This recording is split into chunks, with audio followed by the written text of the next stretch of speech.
Are you ready? Can Crushers. It don't really get no better than this the podcast that you're looking for if you're really heavy into wrestling. Hosted by the Mark. Energy that's so amazing. Gotta keep it entertaining. Rep the Can Crusher Nation. Yeah, you know what's going down in the ring. Lights out when you hit a ding ding. Knock them out like boom bada bing. Hold it down, you can crown me the king. Got a shout out to the Miz and Duke the Dumpster. We choke slamming everybody. Power driving, hit them with a face buster. Yeah, this the show you need and it ain't no need for waiting. Mark, hold it down for the Can Crusher Nation. All about wrestling and keep it entertaining. Can Crushers Wrestling Podcast. Time to break them, let's go. Yeah. Can Crushers. Yeah. Can Crushers, let's go. Well, let me tell you, brother. Ravishing Randy Hogan here, NWA WCW star, and I'm coming at you from the Can Crushers, baby. #1 podcast in the whole world, brother. Let me tell you, old school stories, not the same info, not the same questions, coming at you on a regular basis. And what you going to do when Can Crushers and Randomania run wild on you, brother?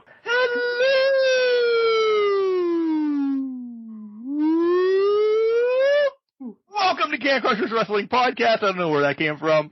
That was nice. That's Sir Michael Jenks. I'm Mark the Mark, and we're ready for a weekend wrestling show here on the old podcast. It's that time. It's that time. Can Crusher time. It's Can Crusher time. You want to talk about two people that are completely unprepared for professional wrestling this week? Welcome to the show. Now, we watched some things, and some things we had to just fast forward through because it was just oof. And then some things didn't record because they were linked to, but separated, but not separated on a DVR to record something else, but Mark always runs 15 minutes over, usually on shows, so we got some, but not all. Yeah. You know what's interesting is Sling, it'll record 2 hours and 45 minutes. So automatically. So whatever you set it to, it records another 45 just in case something runs over, like for sporting events and everything. So essentially I had Rampage, 45 minutes of Rampage, but I also had it set on the DVR to kind of record that too. But ask if I watched it, that's a different story for a different time. Right, and that's... Yeah. I didn't know. I've not been doing my due diligence of paying attention when shit's on. I'm just watching it as I do. Mondays I do this, Tuesdays I do this, and I know they promoted enough on the goddamn show. There you go for the explicit for the week.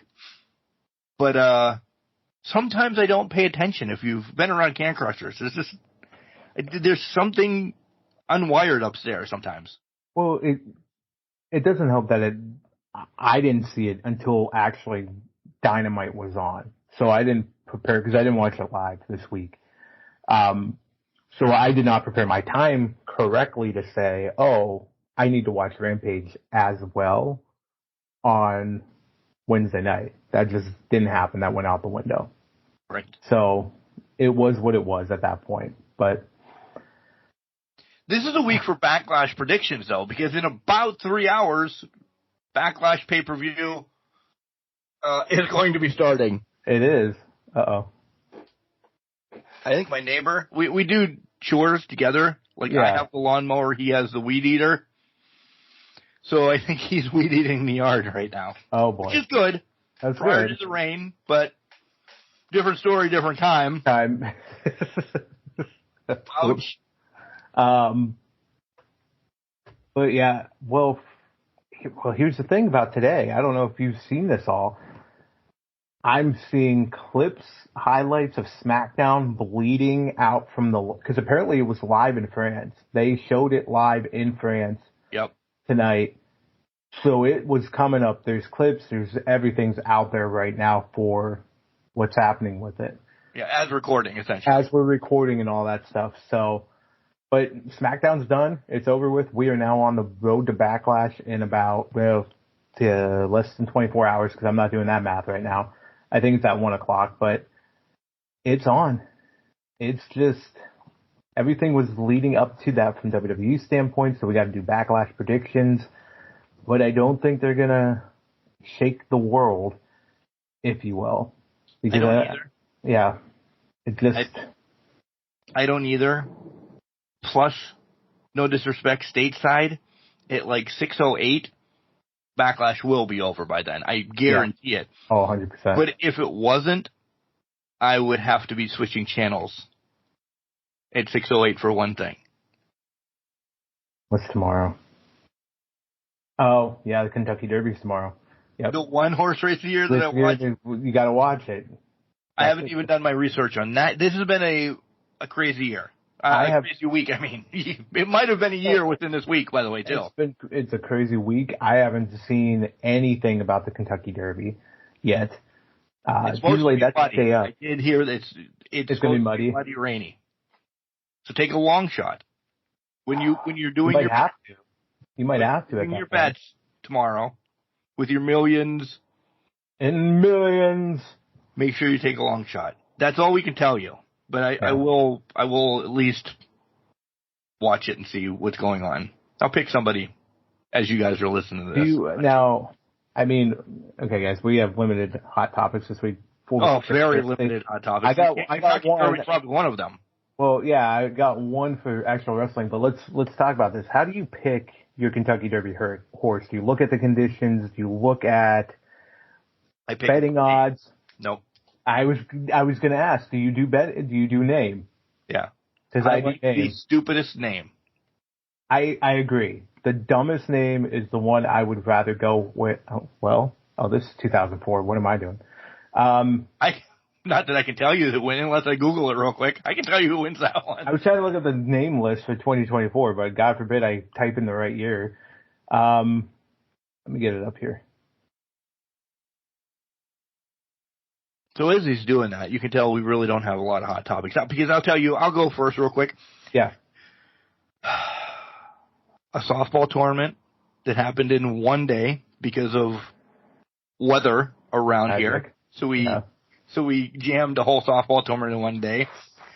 Legion meeting, Legion scheduling, some baseball games on top of it, and fucking life. It has not been a week of Mark. When I'm doing the things, I'm a choke right now. When I'm doing the things that I do, I love them. Yeah. It has been a week, from issues at work, not like job, like me personally, like getting fired or anything, but like projects at work have multiplied, which is good, but it's just the staggering of things to kind of get them to go, yada, yada, yada, and nobody's like, shut the fuck up, Mark, you have a job. There's some people who don't have a job out there. I understand that. But it's just a little more stress has been thrown on. 2 weeks away from the fucking pool, so I've already got that going in my head. Baseball, I want to give it everything I got. Softball, I want to give everything I got. I had to squeeze our spotlight from Bashley Bones in at like my bedtime, shifting shifts a little bit. It's just I'm not on the right rocker yet. Yeah. Essentially. Even when I go personal, holy fuck, that's a different story one day, but we may get there. We'll get there when we get there. How's that sound? It is rum and coke tonight, by the way, folks. That's how you can tell it's been a week. So his is rum and coke. Mine's Mick Ultra, but I do have a beer with a cardinal on it in the fridge right now that I'm going to try live in the podcast. Maybe segment 2. We'll see what happens. We'll see how inspired I feel. We'll get there when we get there. But my week, can't complain. A lot of things happening. Just taking care of the pups, making sure that they're fine and dandy, getting Bailey more exercise and burning off a little bit of energy and all that stuff. So that's kind of been the week. And then just hanging out with Kimberly, just trying to get forward, figure out everything for Mother's Day and May and everything, get plans made. So It's been a long week at work. You tap out at about, I don't know, Thursday at 10. 2. Yeah. Somehow I made it to Thursday this week, but it was like, all right, well, I'm done with this now. But you keep on going on, and eventually you'll get there. So we made it. Yeah. End of the week. Podcasting. We're miserable right now. By the time we get to Backlash predictions, we've gone down 45 different paths on things that didn't even relate to what we were originally talking about. And then when predictions, we're having a good time. Podcast, reset the week. The weekend helps you kind of relax a little bit more, taking some play games, back, watch wrestling, whatever you need to do to kind of reset the clock and then move forward. So mop the floors is number one. I need to sweep my floors, and then this office area needs to get cleaned up. So that's going to be my fun tomorrow. Nice. And Backlash at some point. So and a Walmart trip. I was told I was on for a Walmart trip tomorrow. Oh. Yeah, that needs to happen too. So yeah. Do you have the card? I do have the card. That's fun. Yeah, and then from like a couple weeks ago. Go ahead, do the. Wait, no. Wait. Before we get into the card, what was the thing from a couple weeks ago? What are we doing? We're going to talk about going to Lehigh Valley. Oh yeah, we have in August. We have to. It's Mummer Town.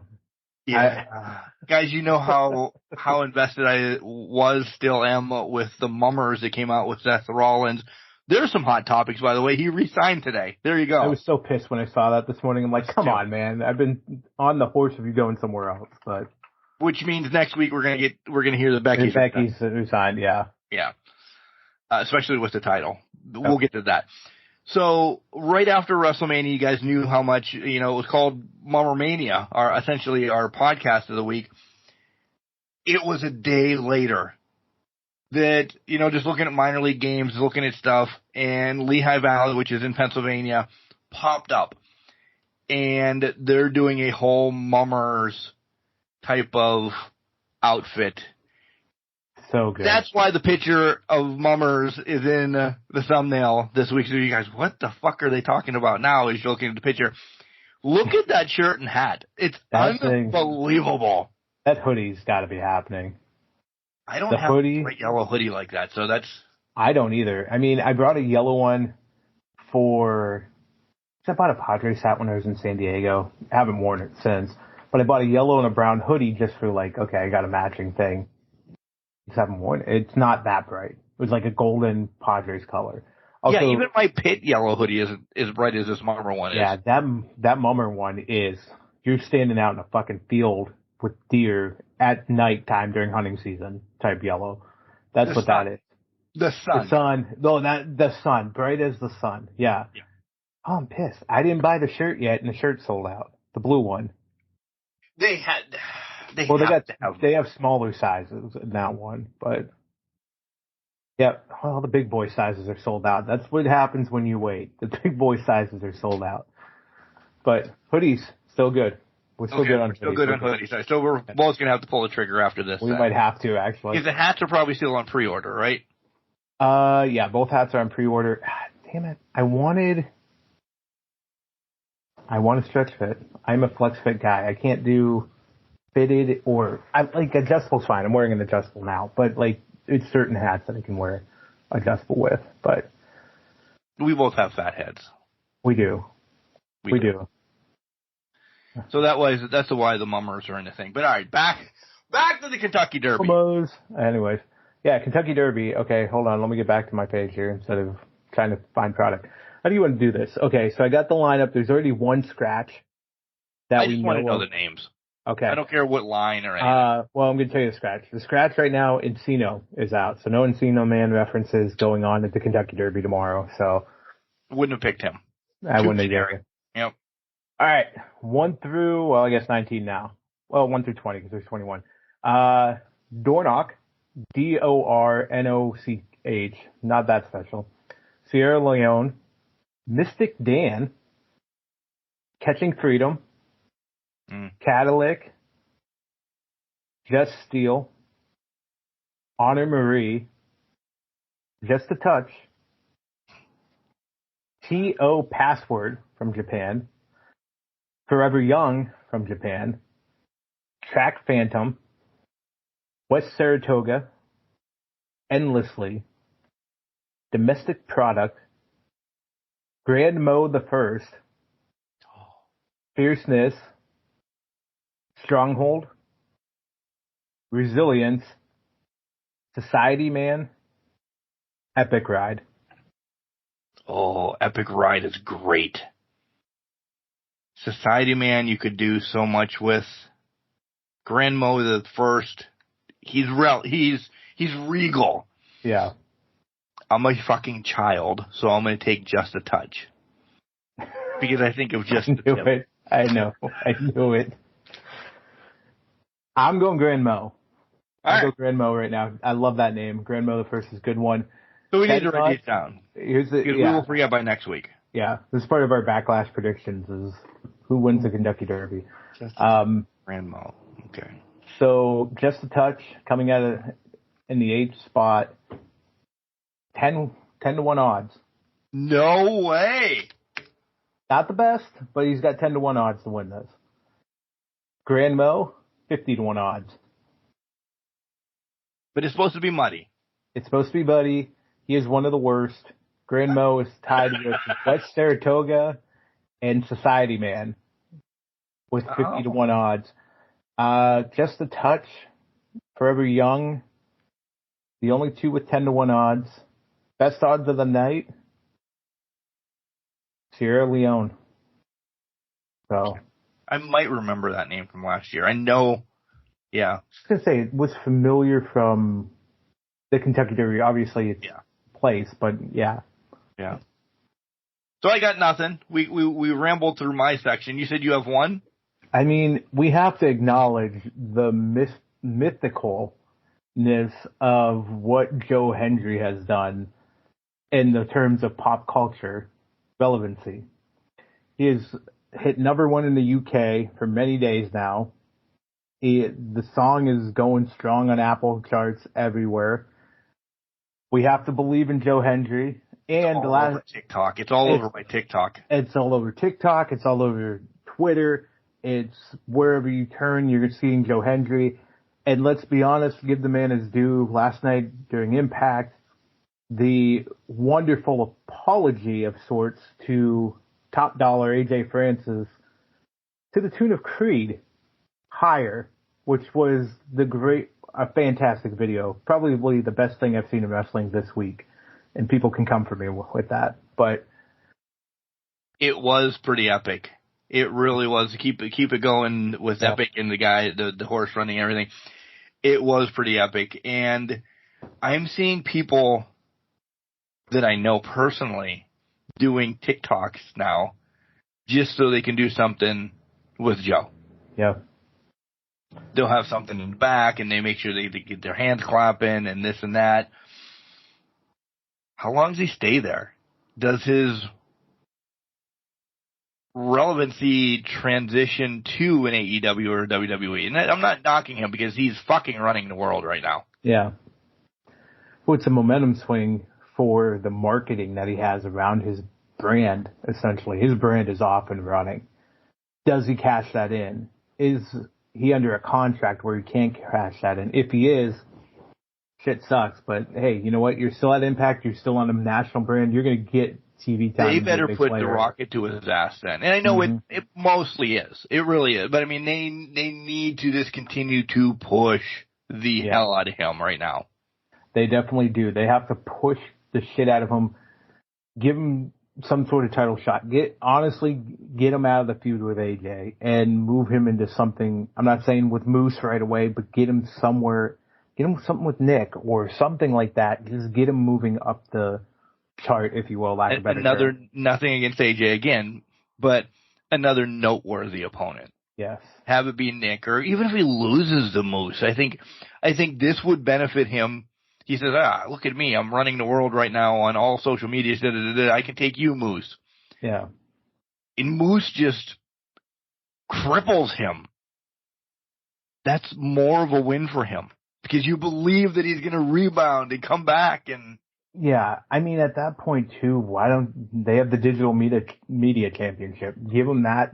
Give him a run with that. This is exactly what he's been doing here. Yeah. Let him run with it. Let him take it and just go. Get it marketable. Get his face on titles. Get him on anything you can within the company. Take advantage of it. Yep, exactly. Get a fucking TV deal and you'll be fine. I do have one that just popped in my head actually, and it's actually. Okay. It's in November, it's WrestleCade, da-da-da-da-da, and all that. I was really surprised. This was announced a week ago, so I liked it the day that it was announced, but I didn't announce it on here for the people that don't follow WrestleCade, but understand we go to WrestleCade, and they get our nose from WrestleCade as well. The Great Khali is coming to WrestleCade, and I'm kind of really intrigued about it. I didn't see that. That's amazing. Yeah. That'd be interesting. That's one that, yeah, it's already on the list. I was going to say, you don't consider it, and then when it happens, you're like, that would be a good get.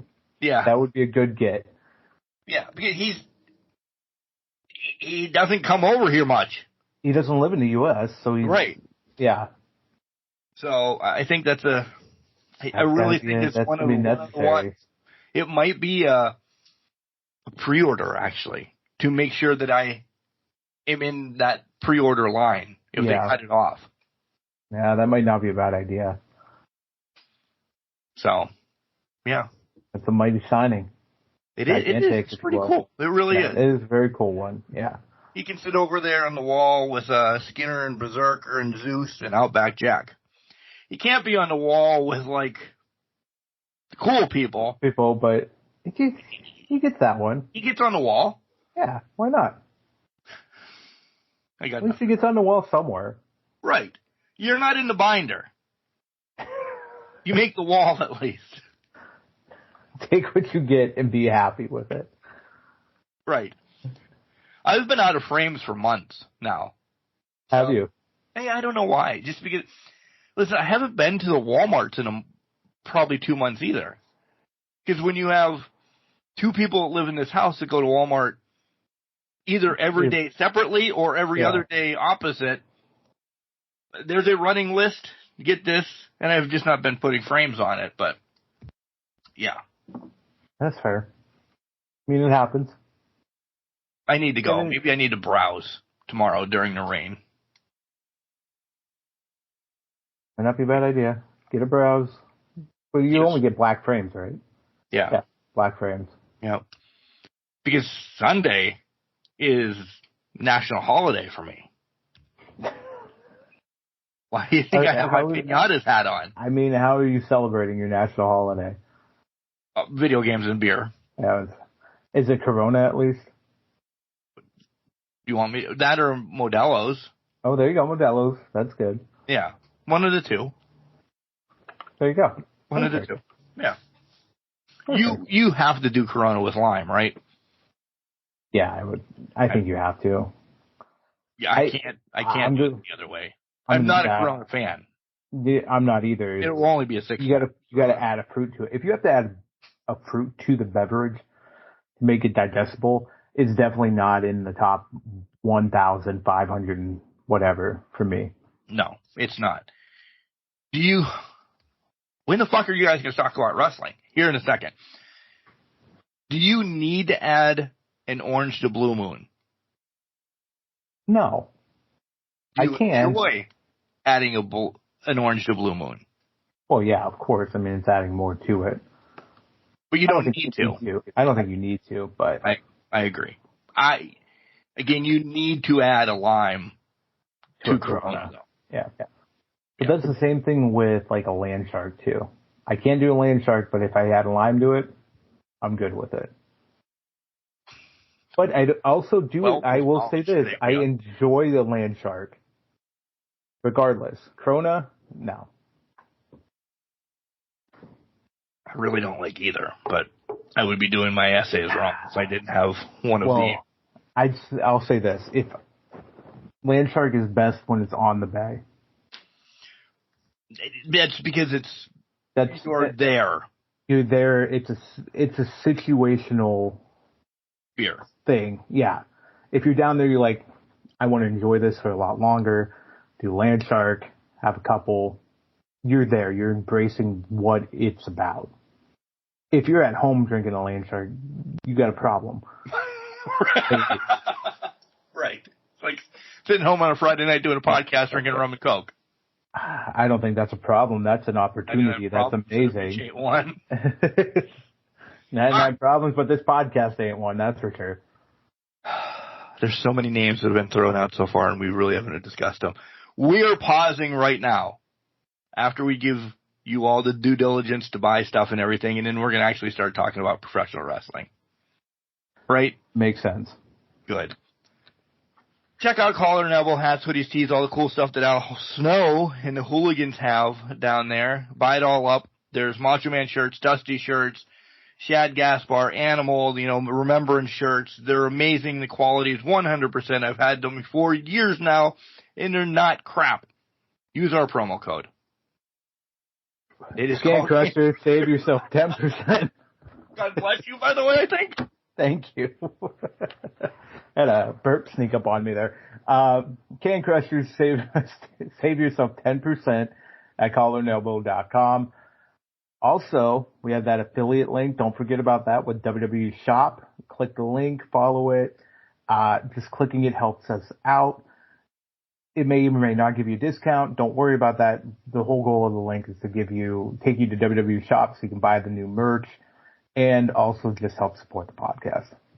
Don't forget, we also have a website where you can buy hoodies and tees and tanks right now, and it's on CrowdMade. And all you have to do is type in CrowdMade in your old Google, and when you get to there, type in Can Crushers, our page will come up.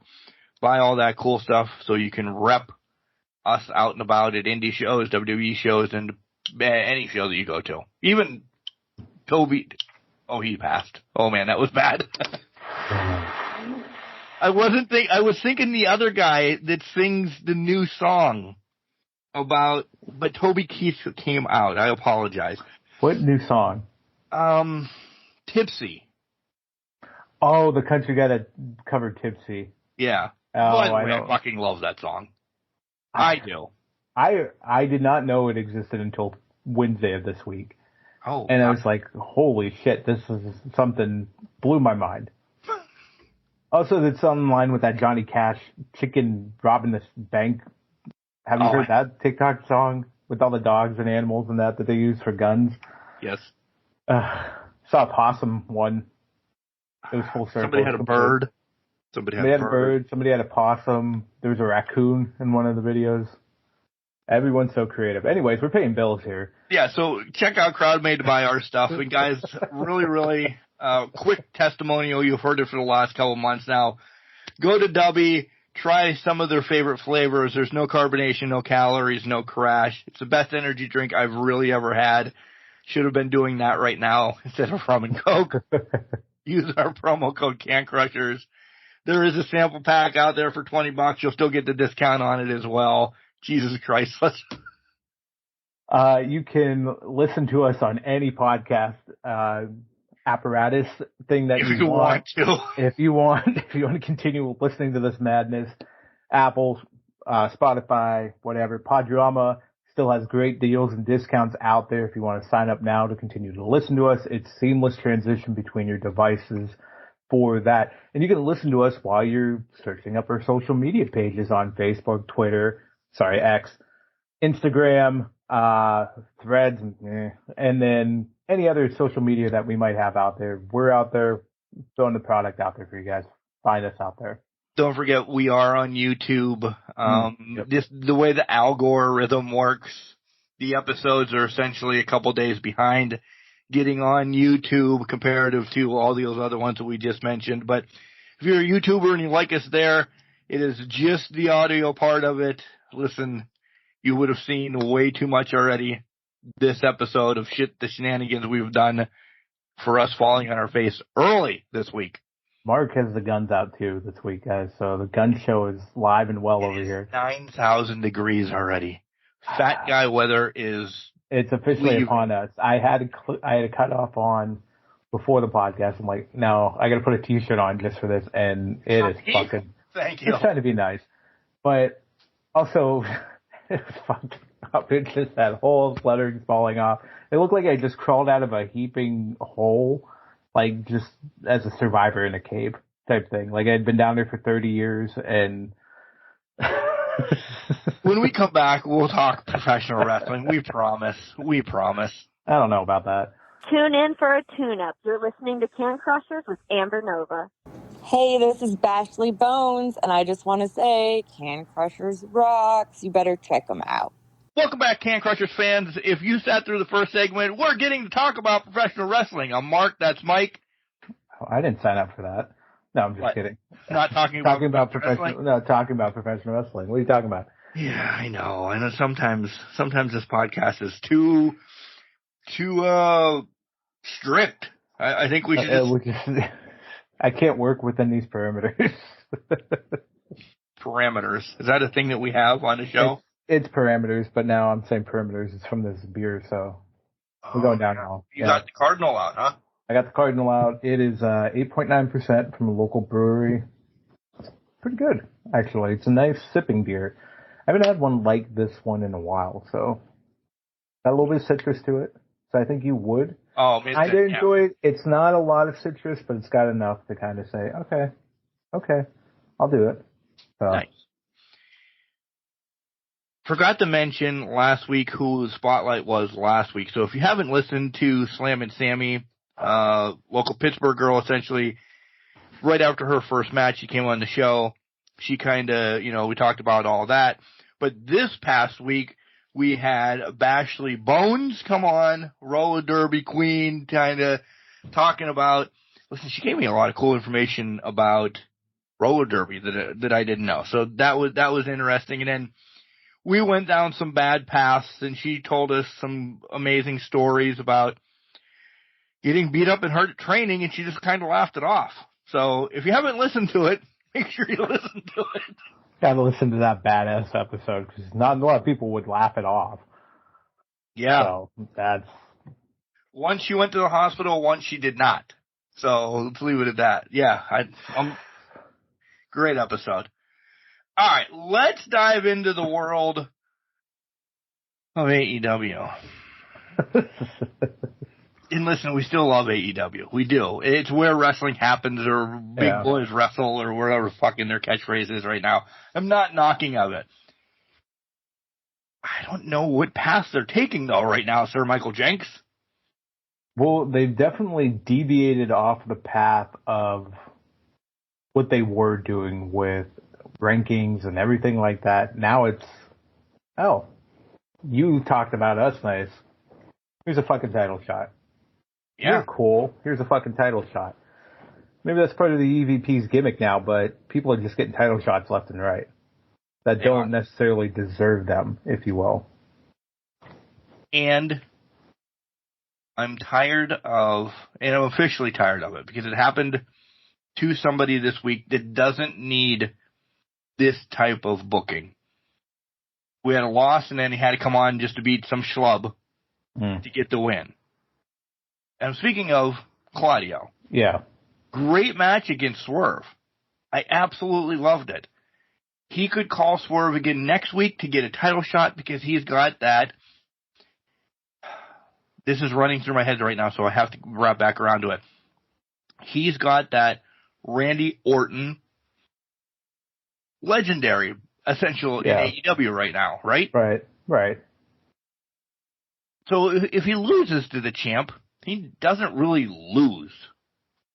True. He's a badass, BCC, yada, yada, yada. He's a noteworthy name in AEW. But they had to give fucking Brian Cage then on Wednesday night, just so if we are doing rankings and we wrap back around to this in a couple of weeks, he didn't lose anything. Right. He went one for one. 1 for 1, and that one loss is a champ. Right. So that if he would have lost, say he would have beat Swerve and then lost to Brian Cage, no titles involved, da-da-da-da-da, what I'm saying. That's a bigger loss. Yeah. It's an upset win for Brian Cage. Puts Claudio in a deeper hole. And it honestly would get us talking about it more. It would. Exactly. Yeah. Match against Swerve, great. Match against Cage, man. Yeah. Because it's the way Cage and Archer, and we've beat this, have been booked. Mm-hmm. Cool, Brian Cage against Claudio. I can either go uptown and pick up my pizza, go cut the grass, do something, because you already know. Yeah. You know what the end result is. Brian Cage doesn't come on TV to win matches. Right. And when he comes on to win matches, it's 3 in a row, and then he loses to somebody, and then he's back to obscurity again. Yeah.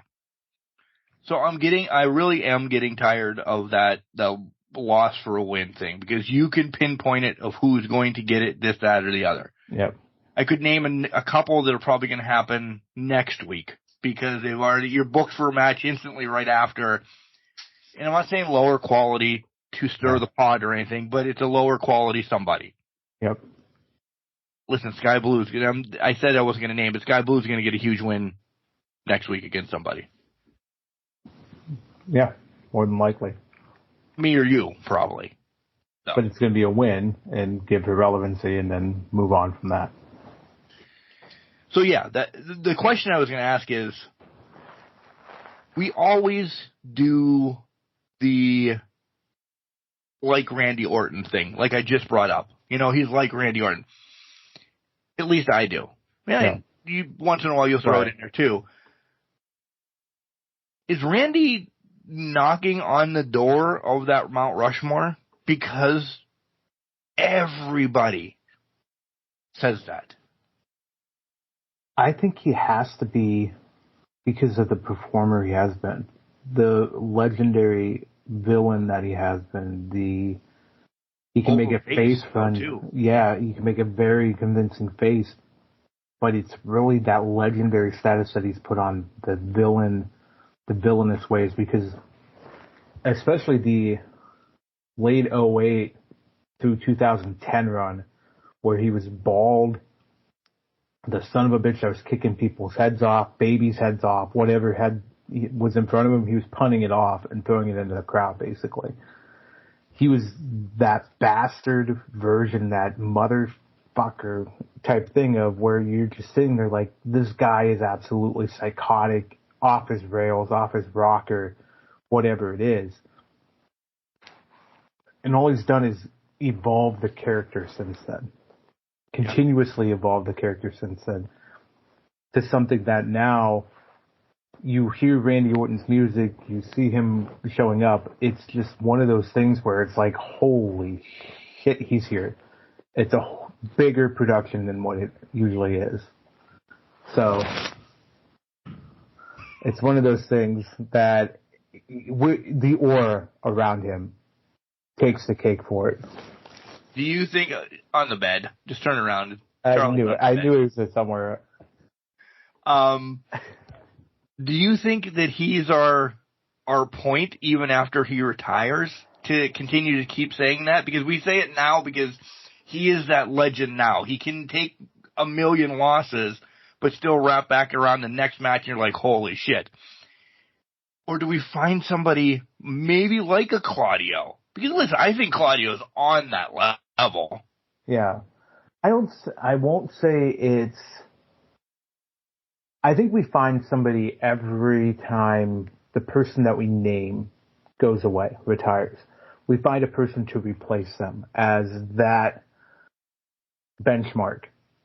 What Randy starts to go into, though, when he walks away and retires, is becoming that Ric Flair, Hulk Hogan, Piper type level where it's like, oh, okay, Randy Orton's that up there. When we start comparing people to Randy Orton, they've already hit the legendary career mark.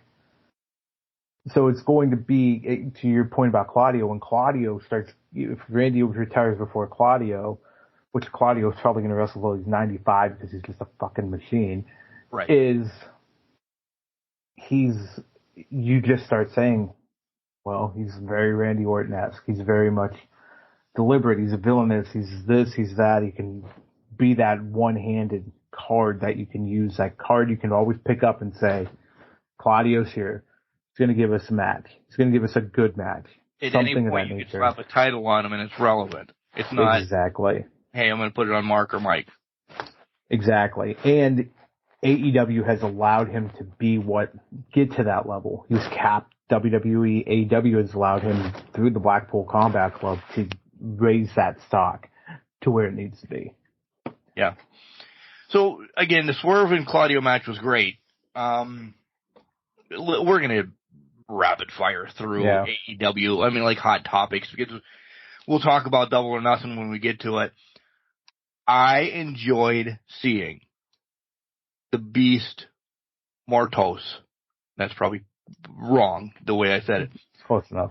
I've seen him a little bit on the independents. I know he's doing some stuff in ROH, but I've seen him on the indies, and I'm like, there's times I wonder with this transition to, yes, an AEW. Yeah. But he is somebody that, and I'm going to say it, and you guys are going to know where I'm putting rankings anymore right now, just because I don't know if he would get there in WWE. Mm-hmm. AEW, I think, definitely ROH. He's going to be doing stuff in ROH. But I think he's going to do a lot in AEW. I love everything about him. I love his mystique. I love that he continues to wear the mask. I didn't know if AEW was going to have him pop it off. Right. Or anything like that. Yeah. Entity, da-da-da-da-da. I really love that he's there. Flip side, I think we've also seen a returning superstar to get a feud and the Beast to get a feud, and I think they didn't cross paths, so to speak, on the ramp, but it was match and then match. Yeah. I think Roosh and him run into each other real quick. Well, it's matter of horn. You know, your two bulls going to run at each other and make a fucking statement at that point. So that's how you settle your differences, right? Two bulls clash heads, right? Whoever prevails. Is it that simple that that's why we want to see it? I think it has to be that. I don't think you overcomplicate this, because I think for us it's that simple. Two brutal elite athletes just go at each other. Let them fucking powerhouse right into each other, and that's it. We don't need to overcomplicate it. Double or Nothing. Make it Roosh versus Black Mortos, Mitos, whatever, Mortis, and let them go for it. Yeah, I know. The Beast. But let them go for it. That's all you need to do. Yeah. These matches were on the card for a reason. Because listen, and I'm looking at Collision right now, these all served a purpose for later down the line. Yep. Nothing for TV today did Collision do, essentially. Right. It was just, it was very deliberate and methodical to get them where they need to be, which is perfect. That's what AEW should be doing, is because it's saying, we don't have much of a story here, but we're going to give you the seed for a story and let you create what you think it would be in your mind. Once Can Crusher starts talking about it, we have to steal all their ideas. Agreed. But let me go off of this little tangent here. That's, I think, the beauty of what pro wrestling can be, is if you give just the littlest amount, just enough, the fans will take it and run with it wherever they want to take it. That's the beauty of this podcast, because we sit here and spew ideas back and forth till the livelong day. Some of them get taken by the bigger companies, some of them don't. But we sit here and we think about it, we ruminate on it, we're like, oh my God, this happened, or this little bit of an interaction between two people on a ramp happened. What if? Yep. If you overproduce that, it negates the free will of the superstars, but also us. We can't create a picture or a masterpiece we think it will be for us to be surpassed by what the actual product is. We're giving you the who, what, why, and how. You fill in the details, and we'll ride those details deep. And sometimes Don't even need to give the how. Yeah, that's true. Who, what, where. We'll give you a little tidbit here and there. Yeah. Danielson and Ospreay, we knew what we had. We knew the competitors we had. We could have never speculated what that match was going to end up being. No. Not at all. And they didn't have to give us anything. Mm-mm. They stood in the ring and we already called it match of the year. They stood in the ring, it got the This Is Awesome chance. And then at the tail end of it, they put the cherry on top, calling back everything to Danielson's comment about not being as fast as Ospreay. Yeah. Similar situation, not in terms of performers, obviously. We put them at a higher level, but same thing. Two bulls, they're going to collide. Knocking heads. I would have liked to seen an upset on the card because I think there was a little bit of lack of justice because I think AEW's newest tag team signing they got the short end of the stick. Should have caught the Acclaimed off guard. Mm-hmm. To continue whatever story they have within each other because it's there. Yeah.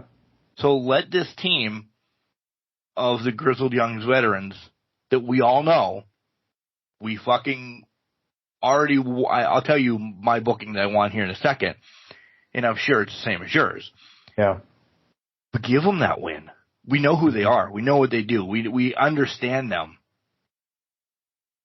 So it's new to the AEW audience. We'll get the AEW audience caught up real quick. The Acclaimed is one of those teams right now that can take losses and losses. Yeah. They do their shtick, da-da-da-da-da. They're breaking up at some point. We've speculated that. Let this just be another detail, as we said, in that cog, essentially. Yeah. But you give the Grizzled Young veterans a big win on their first showing. Yeah. Over a former AEW World Tag Champion. Give them something to build themselves, a foundation to build themselves off of. Because if you relegate them or withhold that from them, it's just another team out there. I don't want them going to ROH. No. I really don't. They shouldn't go to ROH. No. It's nothing against we have nothing against ROH. Again, their presence in wrestling is known. I know there's people in ROH, everybody knows their presence. I'm just saying. You have 1 million tag teams, but 999,000 of them are Mark and Mike, Bob and Joe, this and that. The Grizzled Young Veterans are an established tag team for years. Yep. Give them that rub. Exactly. Let them have something. Let them have their cake and eat it too, if you will. Yeah. By the ocean was the land shark. Yep, exactly. The other thing that I think I was going to bring up, kind of from Collision, was nothing. Yeah, was nothing. Nothing. Yeah. You? Collision-wise, talk that. Yeah, I don't think anything, little blip in the radar. When, the Anna Jay thing was during the Deep just seems so out of place for me. I guess I'm still trying to digest what that could be. Right. And after seeing Dynamite this week, where Anna's nowhere to be found. Right. You just told that story Saturday. Yeah, or whenever it was recorded, but on TV it was Saturday. Why wouldn't you have her around for that match with Mariah May? Right. That did not make sense. That continuity was not there. And again, I don't know if this is the long game of the EVPs, where they're playing the EVP role here, where we're stacking the deck against you. Because from all intents and purposes, it looks like Serena's going to be the face of this whole thing. Yeah. Of this matchup. So that was the other thing, was I'm noticing that they went heel heavy and let them run rickshaw, basically. Which, if that's part of the storyline, I'll buy into. Right. But I need to verify that it is. Exactly. 100% on that point. 100% on that point. Yeah. We get to Rampage essentially last week, Friday, because we were recording. Right. Again, this whole week Rampage was a colossal fuck for me on the DVR. I got most of Thunder and Deanna's match, and I know I'm jumping the big thing I essentially want to talk about on Rampage. This was unbelievable. I love Thunder and Deanna. These two, they can wrestle, they can fight, right. They can do everything in the ring. I want more of this, yada, yada, yada. I don't know what happened after that. The real thing to talk about was the fucking parking lot brawl again. There's been 2 or 3 of them. Now this one. And they just keep getting... They're good that we only get 2 or 3 of them every so often. Yep. Because they're just fucking pure craziness. There's blood. My big question is this really Chuck's last match? Because he really has injuries. He does have injuries. And I feel like it might be. Like, this was his... I'm coming back for one final match. I wanted to be against my best friend and something we did. So here's my swan song, basically. Which now makes sense why they broke up Trent with the best friends in that, because there really is no more best friends. No. Chuck has to retire. Trent's still going strong even with his neck injury. Orange is still going strong, but they just don't fit together. Stats been out of the picture. Stats 100% out of the picture. She shows up for just show at this point. I think it might actually be Chuck's last stand. I think so. He's had a hell of a rocky career. Yeah. Ups and downs. He's been, I don't want to say injury prone. He's come back from a lot of stuff up and that way. Yeah. Because everybody in wrestling is essentially injury prone with whatever out there. Right. But he's battled back from a lot of stuff, and I think maybe it just caught up to him. It really did a lot of, because he does the crazy stuff. Yeah. He did early in his career. He did crazy ass shit. It just caught up to him. I love that they fucking took him out with a fucking pipe wrench. Yeah. Straight to the ankle. See you, bye. It's over. But the fight, because it wasn't a match, right? No, it's a spectacle of that nature. The spectacle essentially was everything I wanted from both of them, because I don't know if I like Trent in the ring. I do. But I'm saying, these are his matches though too. Mm-hmm.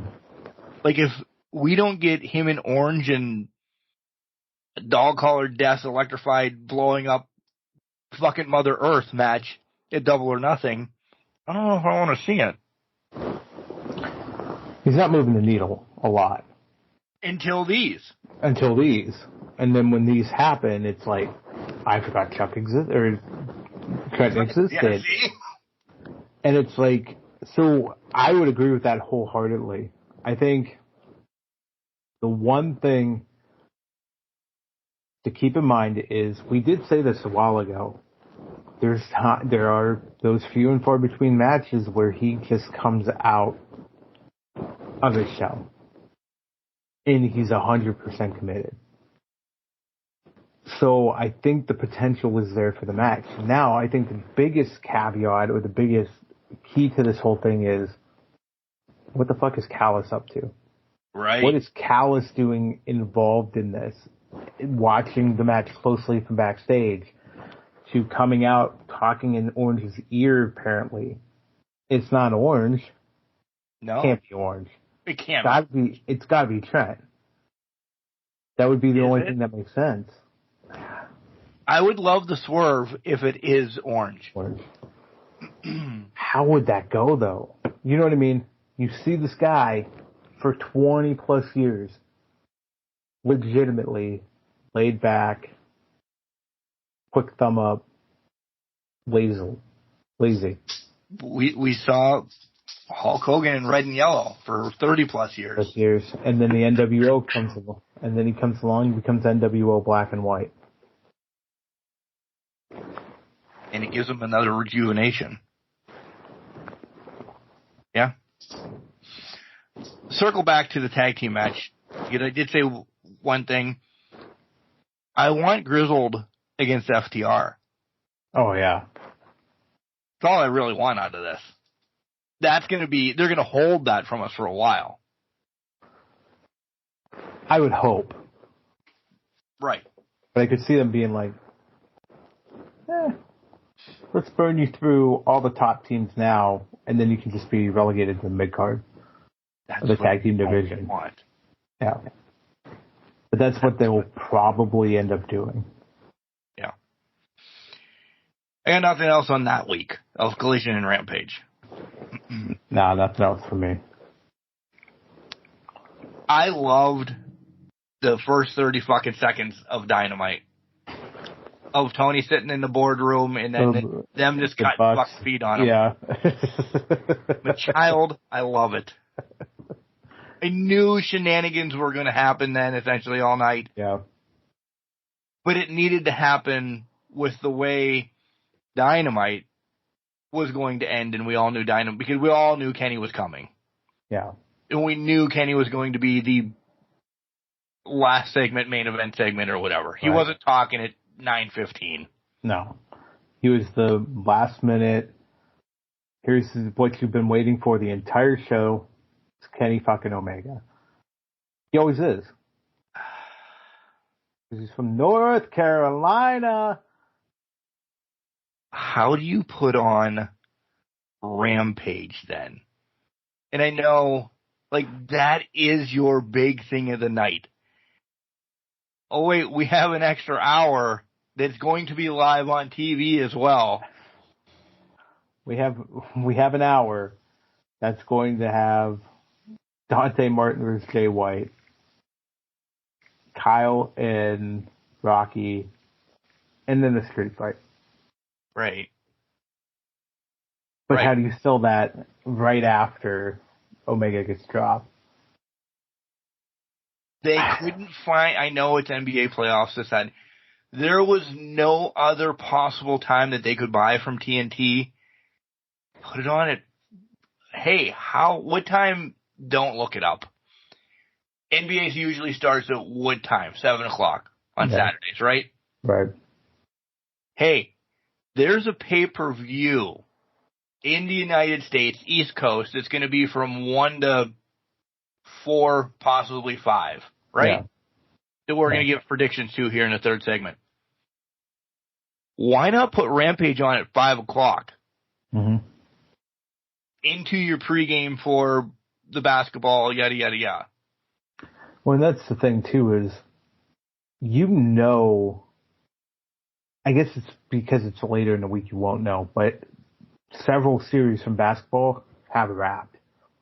Right. They are now in a waiting period until next week or so for their next series to kick off because there's other ones trying to finish. So there's not that many games that you have to kind of navigate on TNT. And with the spot that would have been a basketball game, okay, say there's a 7 o'clock and a 10 o'clock spot, but the 10 o'clock game wrapped up Wednesday, essentially. Now you know, shit, what are we going to fit? TNT now has to find something to put there. Right. If it's pre-recorded, they could have put that there. Yeah. Well, guess what? Now we're going to watch the Avengers for another 4th. Yeah. Yeah. For the 500th time. Just put it in.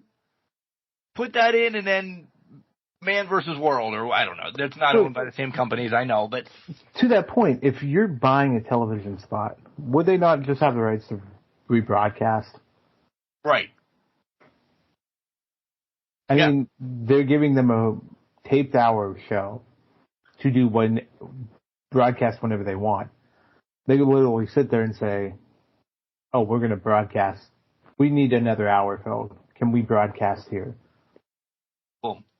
You could have they could have showed it Wednesday night and then did it again Saturday. Yeah. Just to kill time.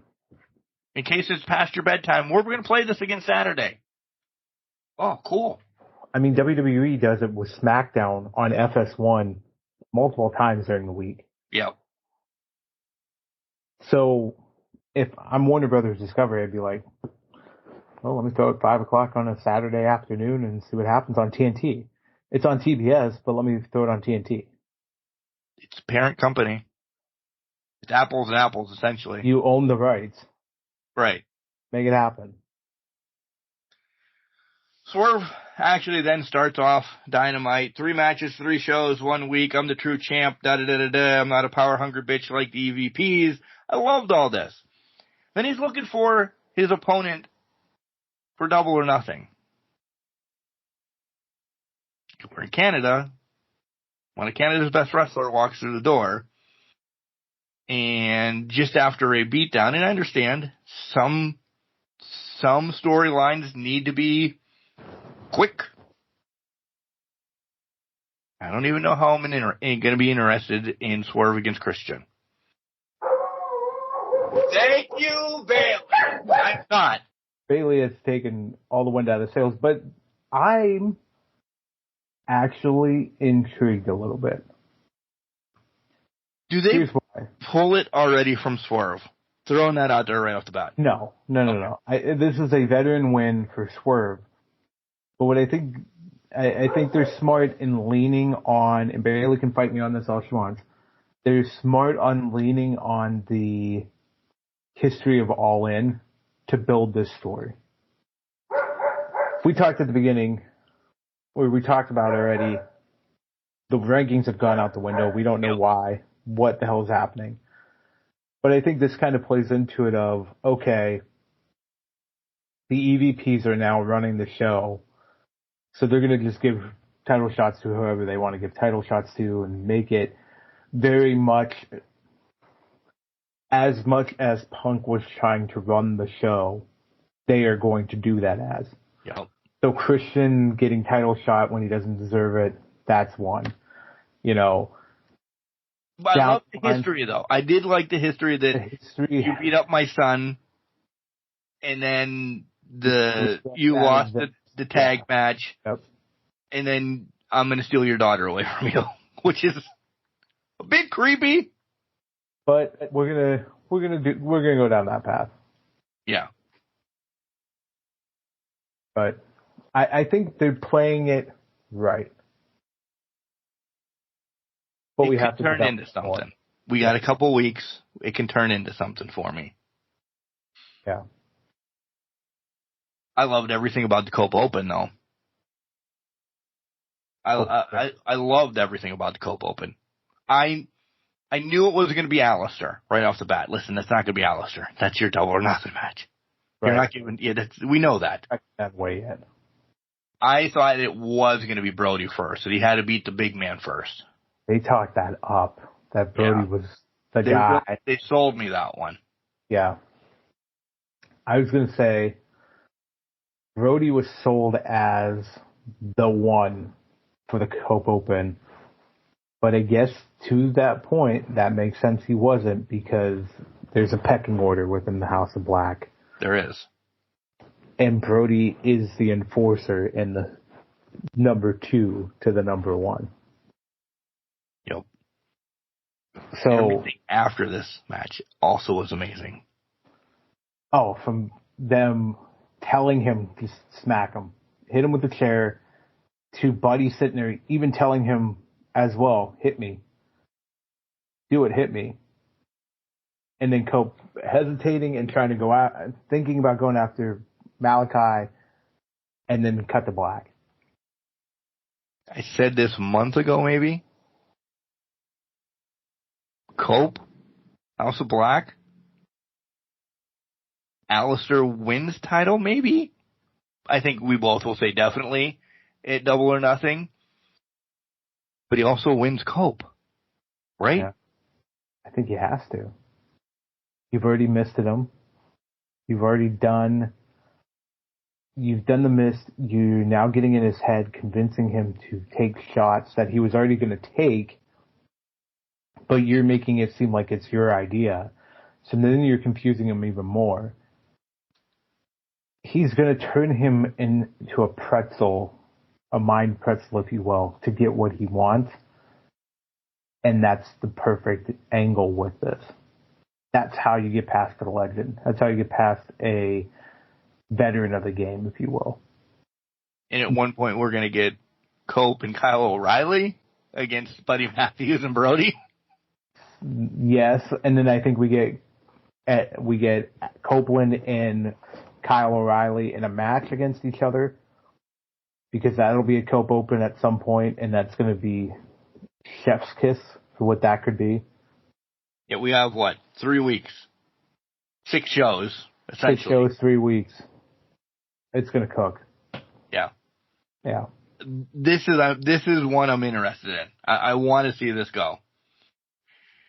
Joe's back ripping shit up. And we get Isaiah Cassidy. Really? Well, we at least got a good fucking splat out of Cassidy. Yeah. We kind of summed up Orange and Trent and everything. Renee with the Bucks. Jack comes in. Man, I love fucking Jack Perry. He went to Japan and learned promo skills. Did. And it's amazing. Yeah. We talked about Claudio in Cage. Yeah. I don't even care about the FTW match. You can bring it up if you want to say anything about it. There's nothing good to bring up about the FTW match because they mess with what the format. It's so cheesy now. Puck had FTW on it. Why would Puck have FTW on it?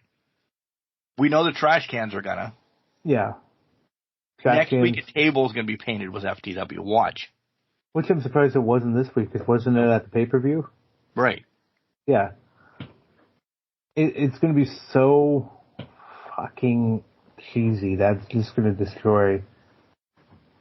Is the end goal for Taz to come back into the ring? Mm-hmm. Because earlier, as of recording today, Hook says, I'm going to try out free agency as soon as my contract is done. Yep. Okay. And maybe that's where it's going to, is where Taz chokes out Jericho, takes the title and walks off with it. And then they go on their merry way to free agency. This FTW title is, because it's not recognized. Remember that. It's not recognized. Even though it's now recognized because Jericho has it as one of his titles that he has had. Yeah. It's never a recognized title, right? Nope. No, never. Affiliated or anything. Mariah against Deeb. We hinted around it, essentially, and then Deeb gets their match at Double or Nothing. I don't know, dude. I really think Deeb gets it for a hot second. I don't think they gave it to her.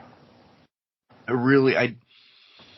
really do, and then this is the hater, this is the Brit that's coming back at Double or Nothing.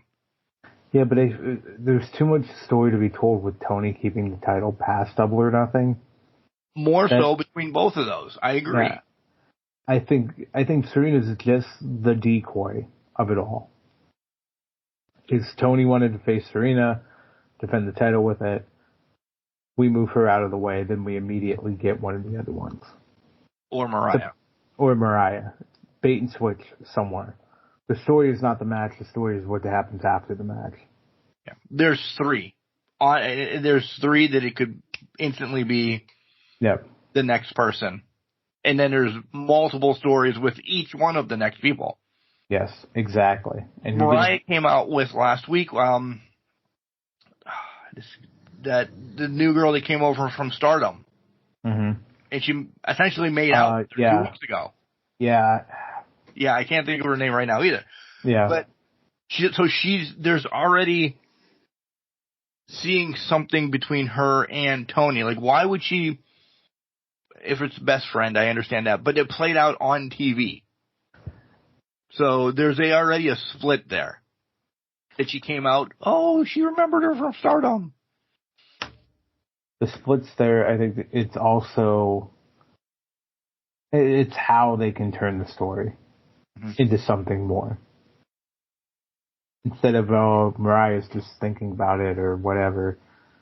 her friends in her ear, her friends talking to it, getting up in her space to tell her, you can be Tony, you can be Tony. You can be Tony, yeah.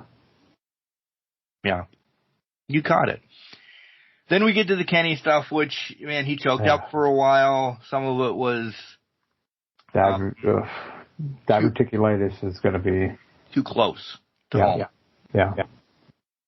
So I 100% understand that. Too close to home. And that's why we don't need to go down that path for either one of us, but it was too close for home. So I'm like, dude, if he would have said he's retiring, I'd be like... Understand. Yes, you are. Yes, you are. A couple months, huh? Is what he asked Okada for. Yeah. A couple months is... It says open door right here. Or forbid open door. I fucking blew that. It says forbidden door right there, huh? Yeah. That's a nice little... There's your main event. Yeah. Okada Kenny.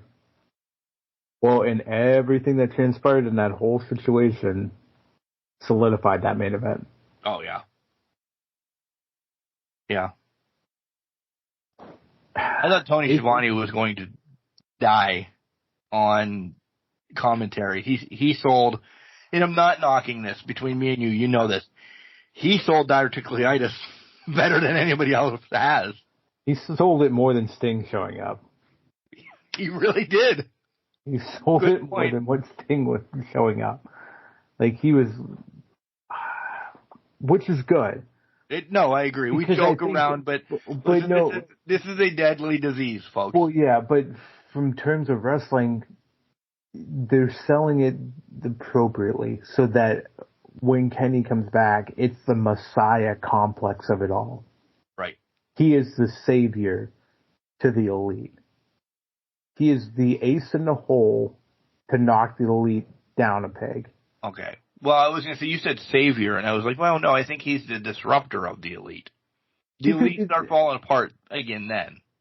That's fair. I would say savior of AEW in the terms of Tony Khan sitting there. We need you to save us from what this is transpiring to be. Clearly Tony's involved in the storyline. Well, yeah, because yes, he's got a broken neck, yada, yada, yada, but him and Kenny are going to... This probably, in my head when I was watching all this, this isn't going to be a sanctioned match. Because Kenny's not cleared, but he wants to fight. He's been goaded. That's a great story. Like, he's not supposed to return yet. Yeah. Blood and guts, cage, unsanctioned, Kenny, FTR, Pac versus the Elite. Yep. Book it. Yep. Boom. Boom. Welcome to July. Yeah. Take my Bailey says take our money. Yeah. Take all of it. That's all I got for AEW. Yeah, I don't have much else. I'd say watch the Willow and Sky match when you guys get a chance. I've heard good things, but I've also seen one clip of just a fantastic chair shot that happened during it. But shit happens. I'm gonna watch it at some point. I didn't get a chance to watch it before the show, but it's going to be... It's really just that stopgate match to kind of put a button on that feud. Yep. As we move into Mercedes and Willow going forward. So I'm not really chomping at the bit for that either. We got 3 matches on Double or Nothing right now. As we started this segment within the segment, as of right now, we'll buy it, but I want to know selling me yet. Ospreay, Strong. You'd think it would sell me, but it's not. Right. Oh, so we have 4 actually. We have 4. Yeah. Ospreay's getting the title, but I just don't know how it's going to pan out from there, essentially. Right. Yeah. Mercedes is getting the title. I think Swerve keeps his. Yep. and Tony keeps hers. Right. Titles are set. Now we need to figure out, most of the titles are set. Now we need to figure out the in-betweens. Yeah. Tag titles. Yeah. We have TNT. Yeah. Well, no, we think TNT is going to be Malachi. Well, yeah. Yeah, you're right. You counted that as part of your, but. Tag titles might not even be defended. Sometimes they do that too. Well, it could be the unified 6-man titles. Oh boy, can't wait for that. You notice we didn't even talk about that match? Yeah. On to WWE, and was draft heavy, by the way. Very That's draft what heavy. I forgot already, because, listen, we kind of recorded randomly last week, and one part of the draft was over. We said we were going to cover it mostly this, that, now, and the other. Okay. And I watched Raw on Monday. I watched Raw for 3 hours. Good. You should not do that. Any week. You should record it. Fast forward through some stuff. Holy balls. And I knew it was recording. Yeah. Just wasn't tired. Right. Now fuck, I might as well watch it so I don't have to watch it later. So I watched it. It was all about the SmackDown, definitely all about the draft. So Let's cover the draft essentially, and then anything else. Was there anything that surprised you in the draft? No, because I think no, there just wasn't any surprises. I think Braun getting drafted and then showing up was just, it was good. We'll cover that in a later time. I don't think there was any surprises. Now, did you think there was any surprises? I think we both would have, if we had to put a draft class together, I think we both would have had Dragunov coming up. Yeah. Which I think we're excited for that. Right. Valkyria wasn't surprised, but caught me off guard that, she just had a nice title run, but it wasn't super lengthy. So I thought she was going to maybe get another run or another match or sniff it or something like that. Again, not that she's not ready. I think she's amazing. I don't want her lost in the shuffle, though. Right. And I think, and then who was the other girl? Kiana James? Yeah. That one kind of caught me off guard a little bit. I'm like, oh, okay. Okay. Well, I don't know what we're going to do with her. I don't mean to mean, but I don't know what we're going to do with her on the main roster. I think the one thing this is the way I rationalize the draft, because I saw a lot of commentary online about, this draft, a lot of people making fun of everybody's drafting their own brand back, and then there's a couple, we're going to take Braun to Raw type things, right? I think everybody's missed the point of what the draft was supposed to be, or at least how I took this draft in the Triple H era, is the draft is for the NXT superstars to come up, who they feel like is the 3, 4, 5, whatever it is, that can make the biggest impact on a brand, or can make an immediate impact that they think would be fantastic for the main roster. The other stuff a part of this draft is not anything worthwhile. They may switch a couple people, give a little bit of updates there, but now the focus is on the up-and-comers, the youngsters in the developmental system to bring them up to the main roster. That's why you saw the hype around Carmelo when he was drafted. Everybody was all for it. Like, first-round pick, my God in heaven, yes. Kiana James, it was a surprise of the draft, but it was something that could be a talking point of the draft. Dragunov, given. Valkyria, maybe not as given, but also understandable. Oh, without a doubt. I do think that when Becky Lynch went down to NXT to be the champion for a few months was eyes on the product, eyes on the women, to say who's ready, who's not. And she scouted. She found the 3. She knew Tiffany, Valkyria, and Kiana was past where they had actually booked her on the card. Yep. And with Roxy, Roxy can sit for a couple years. She's a prodigy. She's only 22, 23, something like that. She can sit with the NXT title for another year and then come up. I think it's the importance of the draft was let's get the young talent into the roster but not overwhelm it, which is what I think might have happened in the past. And that's why we saw a lot of people get lost in the shuffle because there was too many of them at the same time. Yep. I liked the draft. I really did. I like that Triple H ruined the draft essentially from his first bit by saying this year's draft's a little bit different because two people, Aldis and Pierce, know that it might be more of a protection draft or how, I'm paraphrasing it. He blatantly told us we're staying with the rosters because we're going to build and explode from here. Yeah. A couple that I knew, like, I don't know what round it was, but Candice and Indy were taken over to SmackDown. I knew within the next hour and a half that was left. Yeah, I was going over as well. Yeah. They're keeping that 100%, this, that, and the other. I'm good with that. I really am. I did like the draft. I really did. I even liked that they put a stupid story in the draft with Punk and Drew. And that was already a story, but Punk on the shelf for who knows how long was still drafted before Drew, who was just a 5-minute champion. Yep. That was stupid and cool to me. Yep. It was stupid and cool, gave him a talking point, and it had a focus around Raw. So Raw, that was the story to be told on Raw about it. And that's what Raw needed was whatever that story was going to be told, it drives their rivalry forward with Punk being on the shelf and being injured, not being able to compete. I will say, though, and I know you guys know this,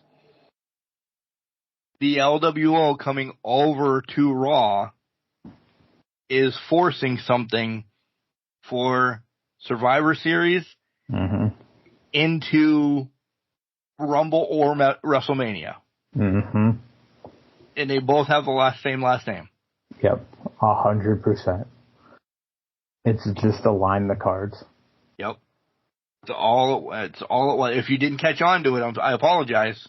But, I'm not saying you, because I know you did. But anybody that's listening, like, oh, shit, I didn't even think it's setting up for next year at some point, Ray and Dom in the send-off. They've already had their interaction for the next... We're going to separate for 6 months. They'll come together on SummerSlam for some reason, separate, but then that might be War Games. Yeah. All right, I really do have to fight my son and beat his ass or whatever. Mm-hmm. During some talking points, did you see in the background of what was going on? Yeah. So I originally only caught Dom. And I was like, well, that was weird. Like, when the conversation was happening, I saw only Dom, and I'm like, oh, that was fucking weird. Why is there a person walking with a shirt? I'm like, wait, that's Dom. Why is he walking like that? Right. Come to find out, I have to... 13 on Twitter. Seconds later, Liv walked out. Liv was out. Don't always pay attention to what is being said at the interview because it's gobbledygook. Yep. You have to watch the surroundings. Triple H. I don't even remember who they were talking to, honestly. Honestly, no, I don't either. Triple H has made it a point that the background is as important as the foreground. Yep. And sometimes the foreground is a distraction to what's going on in the background. Yeah. To watch the background. It might have been Miz and Truth, honestly. Which is it was a woman, I think it was. I think. Maybe I'm wrong on that. Might have been Kathy and Booker then. Because I wrote down essentially all the notes. Oh, okay. If you have it written down, then I'll go with what you said. But no, I'm just saying, like, you don't have to go by what I say. Jeez Louise. You got. It definitely wasn't during Braun and Sheamus because it wasn't set up that way. I would think it was during Kathy and Booker T. But yeah, I don't have the notes that when. Yeah, I don't have any notes either. But yeah, either way, it's important that, especially when these hallway shots where they're having the hallway interviews, you just watch the background. Yeah. Because this is how Drew and Rhea came together. Yeah. This stuff was happening in the background. Matches on Raw. Anything you want to talk about? Anything you want to bring up on Raw then? Raw. By the way, it is officially fucking pouring here. Oh, it's not doing anything here anymore. I gotta give JD got fucked up from Super Bowl rings. Yeah. Like, okay, I'm like, oh, that looked like it hit. But I was like, no, it didn't hit. And then all of a sudden they show the goddamn marks on his forehead, and I'm like, oh shit, they did hit. So I kind of really like that segment. I like that Patrick Mahomes was heel in Kansas City. I know. That was a nice touch. I did too. I really liked it. You know, Mahomes and Logan have retweeted Ben this, Ben that. They really are boys. Yep. They're boys. So for him to essentially shit on one of Kansas City's love, you know, it was really cool. That was something. I was loved that part of it. Yeah. So that was probably my biggest fun point of the night. But again, Punk and Drew trying to fight, Drew catching wind. Yeah. He's not, Punk's in a different place where Drew is. Drew goes up there, Punk's somewhere else. And signs a fucking autograph for him. Right? Chef's kiss. Chef's kiss.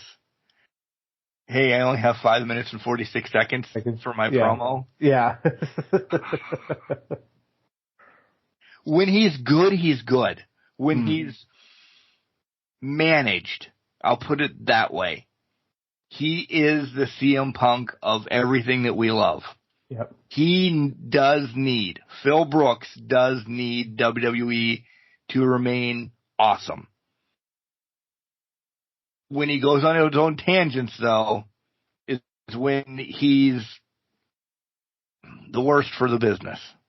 He needs enough structure to keep him focused.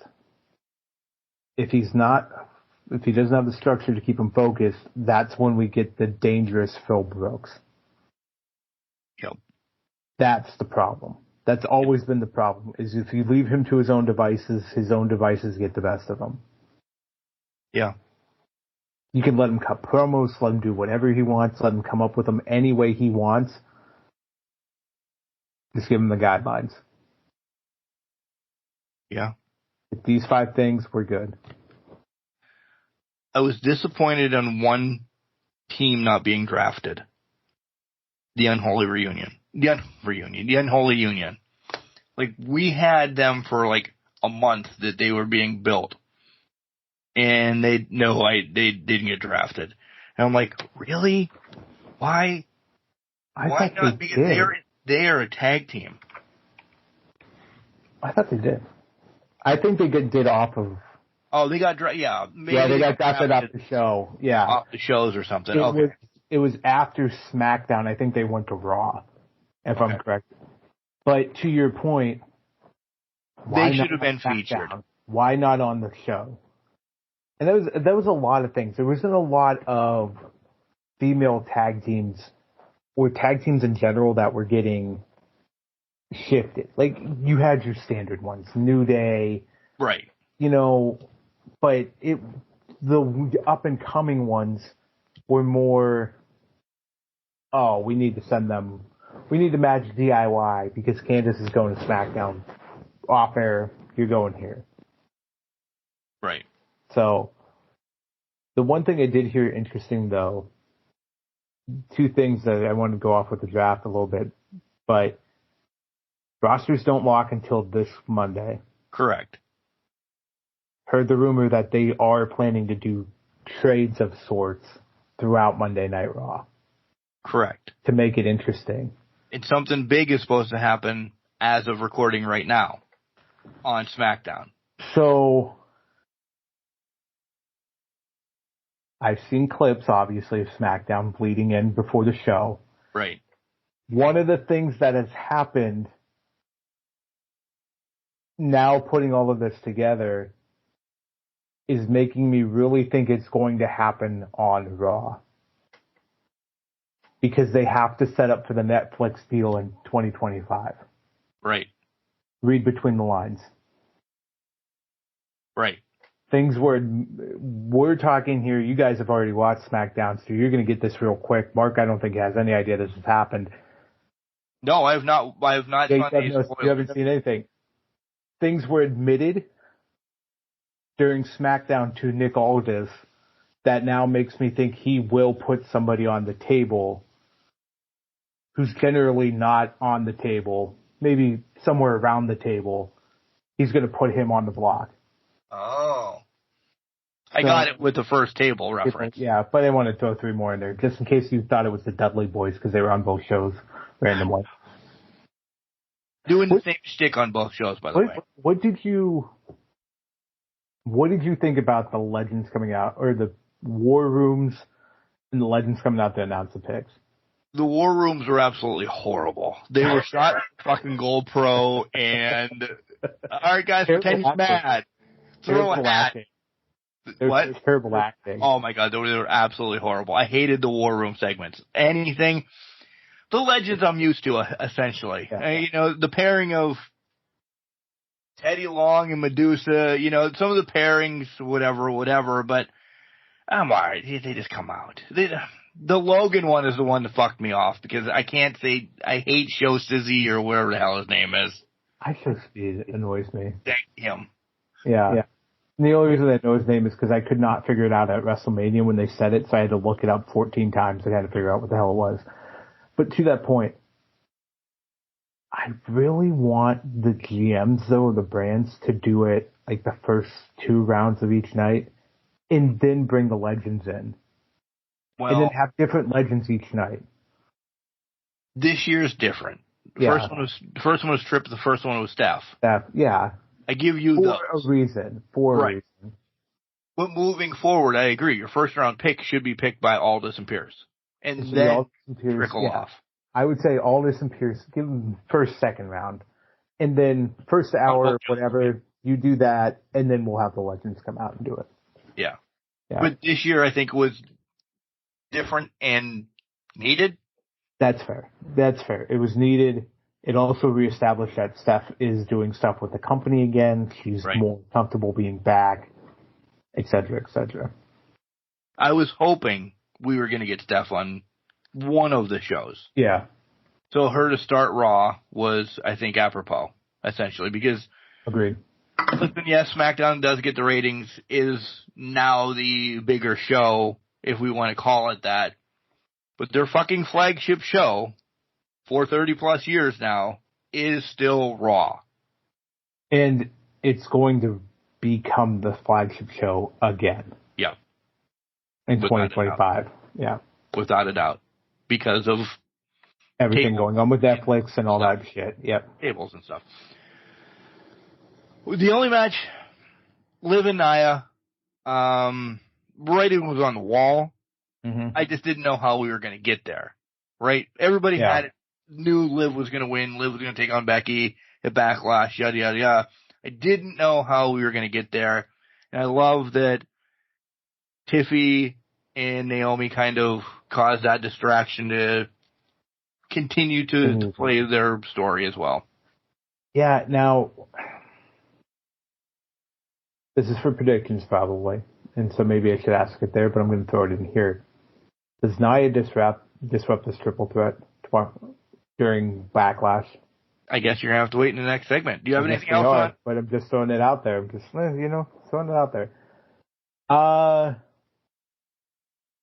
You know what? I'm ready to pick. What about you?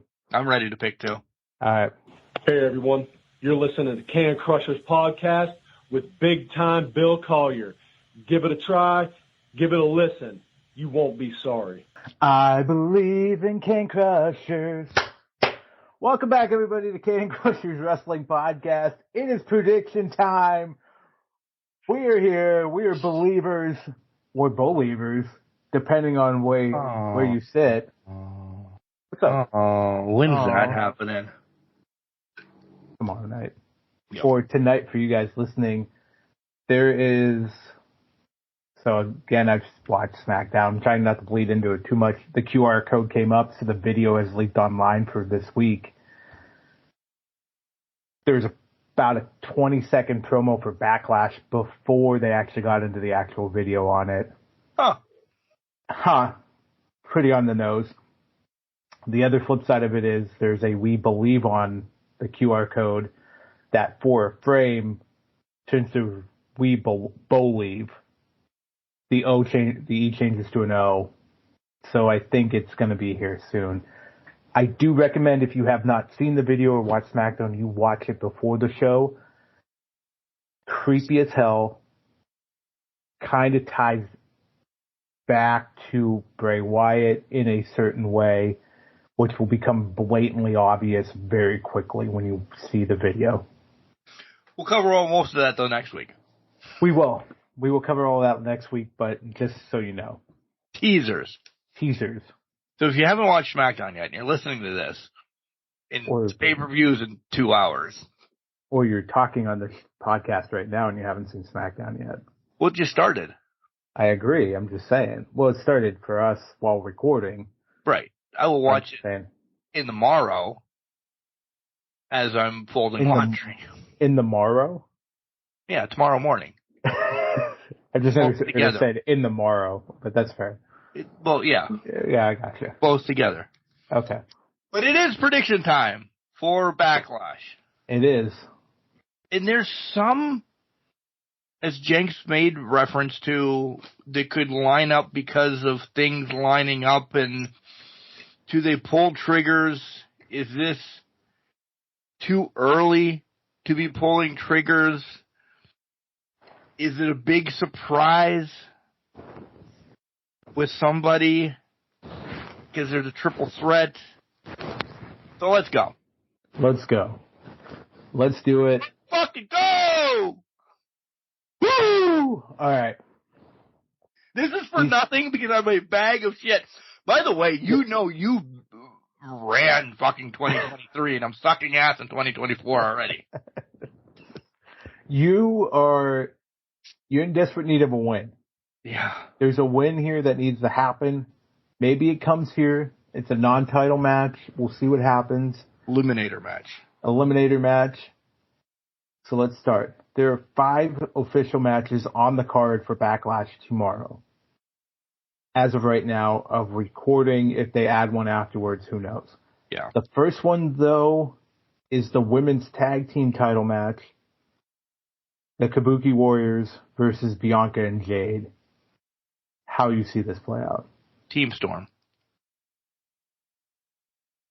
Agreed. I think it's a title instantly on Jade. Bianca is her balance for anything that can go awry. Not that I don't think anything's going to go awry. And I think this is actually going to be good for the women tag titles. I know I just brought up the Unholy Union. There's other women tag teams. I love Candice and Indy and their whole shtick right now. But we haven't had a great run. Kabuki Warriors did some cool stuff, right? Mm-hmm. They beat Chelsea and Piper a lot. Yeah. They beat Carter and Chance a lot. Some shifting going around. I think this is going to be fun. And listen, tag titles for the women can float. Yeah. Let's face it. One is one of the biggest faces of your company, and the second is the prodigy moving forward. You know, I'm not saying Roxanne Perez stealing her thing, but for a little noteworthy, Jade's going to be front and center. You have other things going around with Becky probably re-signing, and listen, Rhea's going to be back sooner than later, folks. So that title will be back on her as the face. It's rough to get Bianca and Jade something. Tag titles, wean her into solo matches in time when this breakup happens. I think there's going to be a great story here. So I'm calling it Team Storm. I don't know what the fuck. They don't really have a name today. I would agree with the pick. I also think this is going to be a longer title reign. This is a WrestleMania match for next year. We thought maybe SummerSlam. Yeah, no. I don't think they pull that trigger that quickly. I think they let them run with this and dominate the tag team division. This would be a legitimate dominate team for the tag team division. Then they'll work their way through to say, oh, okay. I think they're gonna start. They're gelling right now. Yep. Like they're all for both each other, happy-go-lucky. I think strength on strength, chip on the shoulder. One's going to want to run the whole match. The other one's going to want to run a whole match. It's going to be a pissing contest between these two women. That's where that break comes. And again, it's somebody like the Mulkeys. Go back and look up them if you're anywhere new to wrestling in the 80s.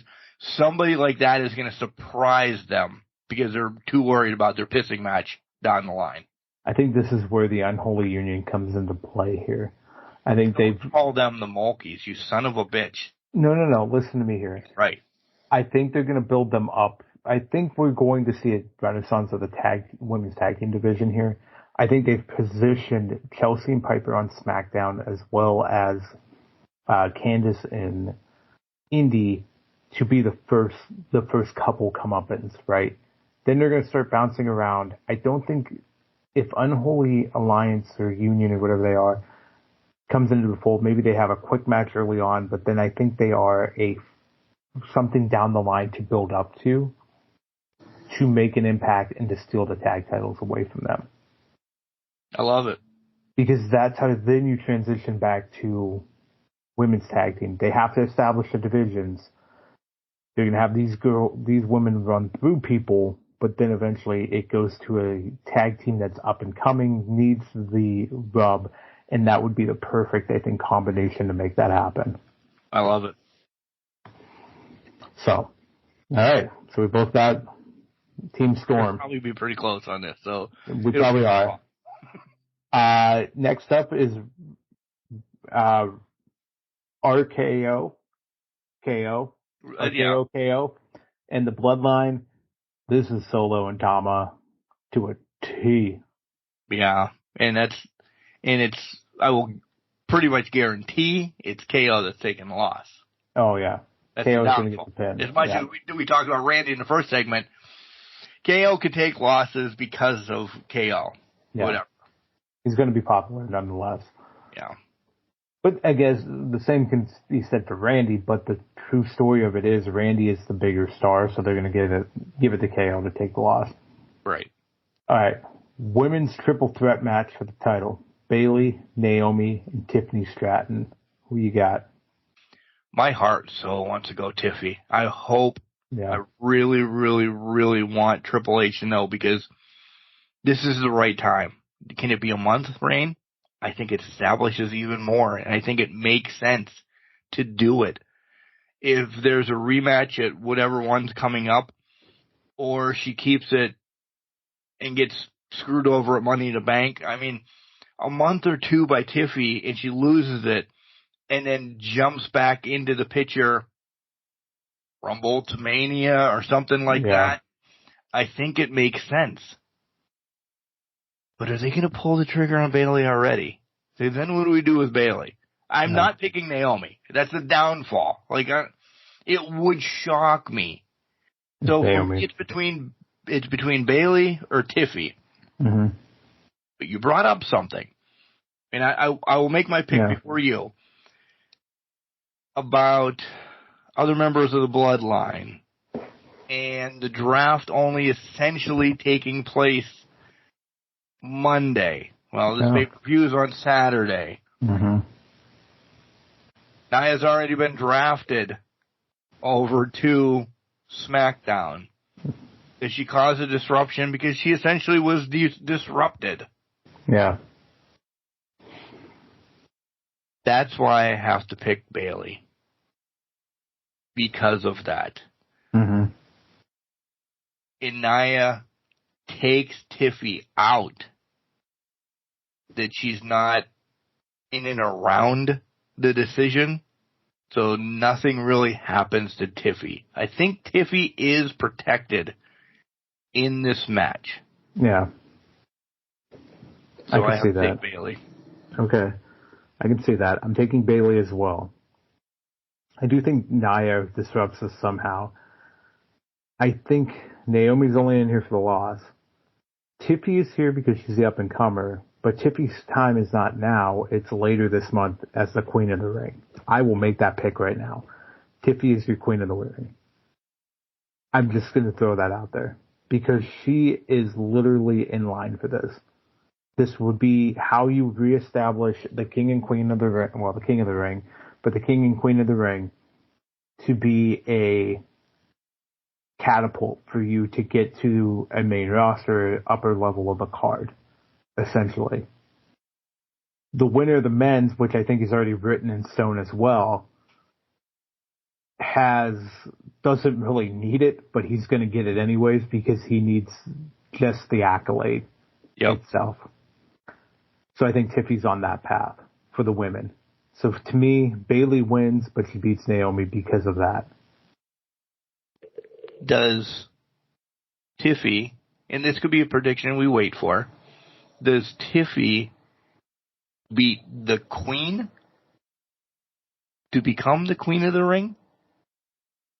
Woo! Wouldn't that be something? Saying. I've read them. I've never read them earlier this week that, listen, we usually don't do spoilers, but it's guys, if you haven't seen it and you look at wrestling anything, Charlotte's over in France. Yep. As well as the guy that you can't see. Yep. They're going to pop up. Yeah. Wouldn't Tiffy getting the Queen of the Ring over the Queen really solidify it? I know that's kind of a WrestleMania match that maybe we've been waiting for in a year. Yeah. Charlotte have that time anymore? And I don't mean it mean. I don't think so, but I think I agree with you.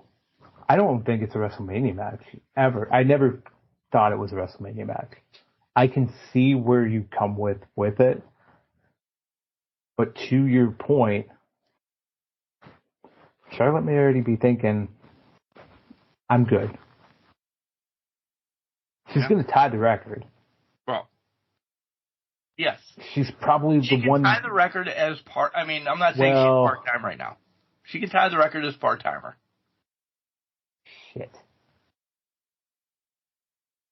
Well, it's a diversion. Charlotte's there to challenge Bayley at Queen of the Ring. It's one of your matches that separates the tournament matches. Charlotte wins at Queen of the Ring. The title. The title. Okay. Because she's above the tournament itself. Charlotte walks in. Charlotte walks in. They immediately give her a title shot. It's just the way it works. Yeah. We've been sitting here thinking, how the hell are they going to get off Bayley at some point? They're going to give it to Charlotte. Charlotte has not beaten Bayley that often. Charlotte needs a win. They need to give Charlotte a win over Bayley, but also need to give her the record, tie the record.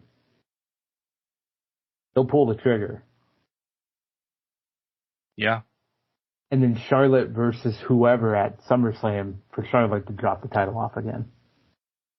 Because I think they'd give it to Charlotte for 3 months. I could see that. Is that Tiffy? That might be Tiffy. I don't think then Tiffy wins Queen of the Ring if she's getting the title that quick.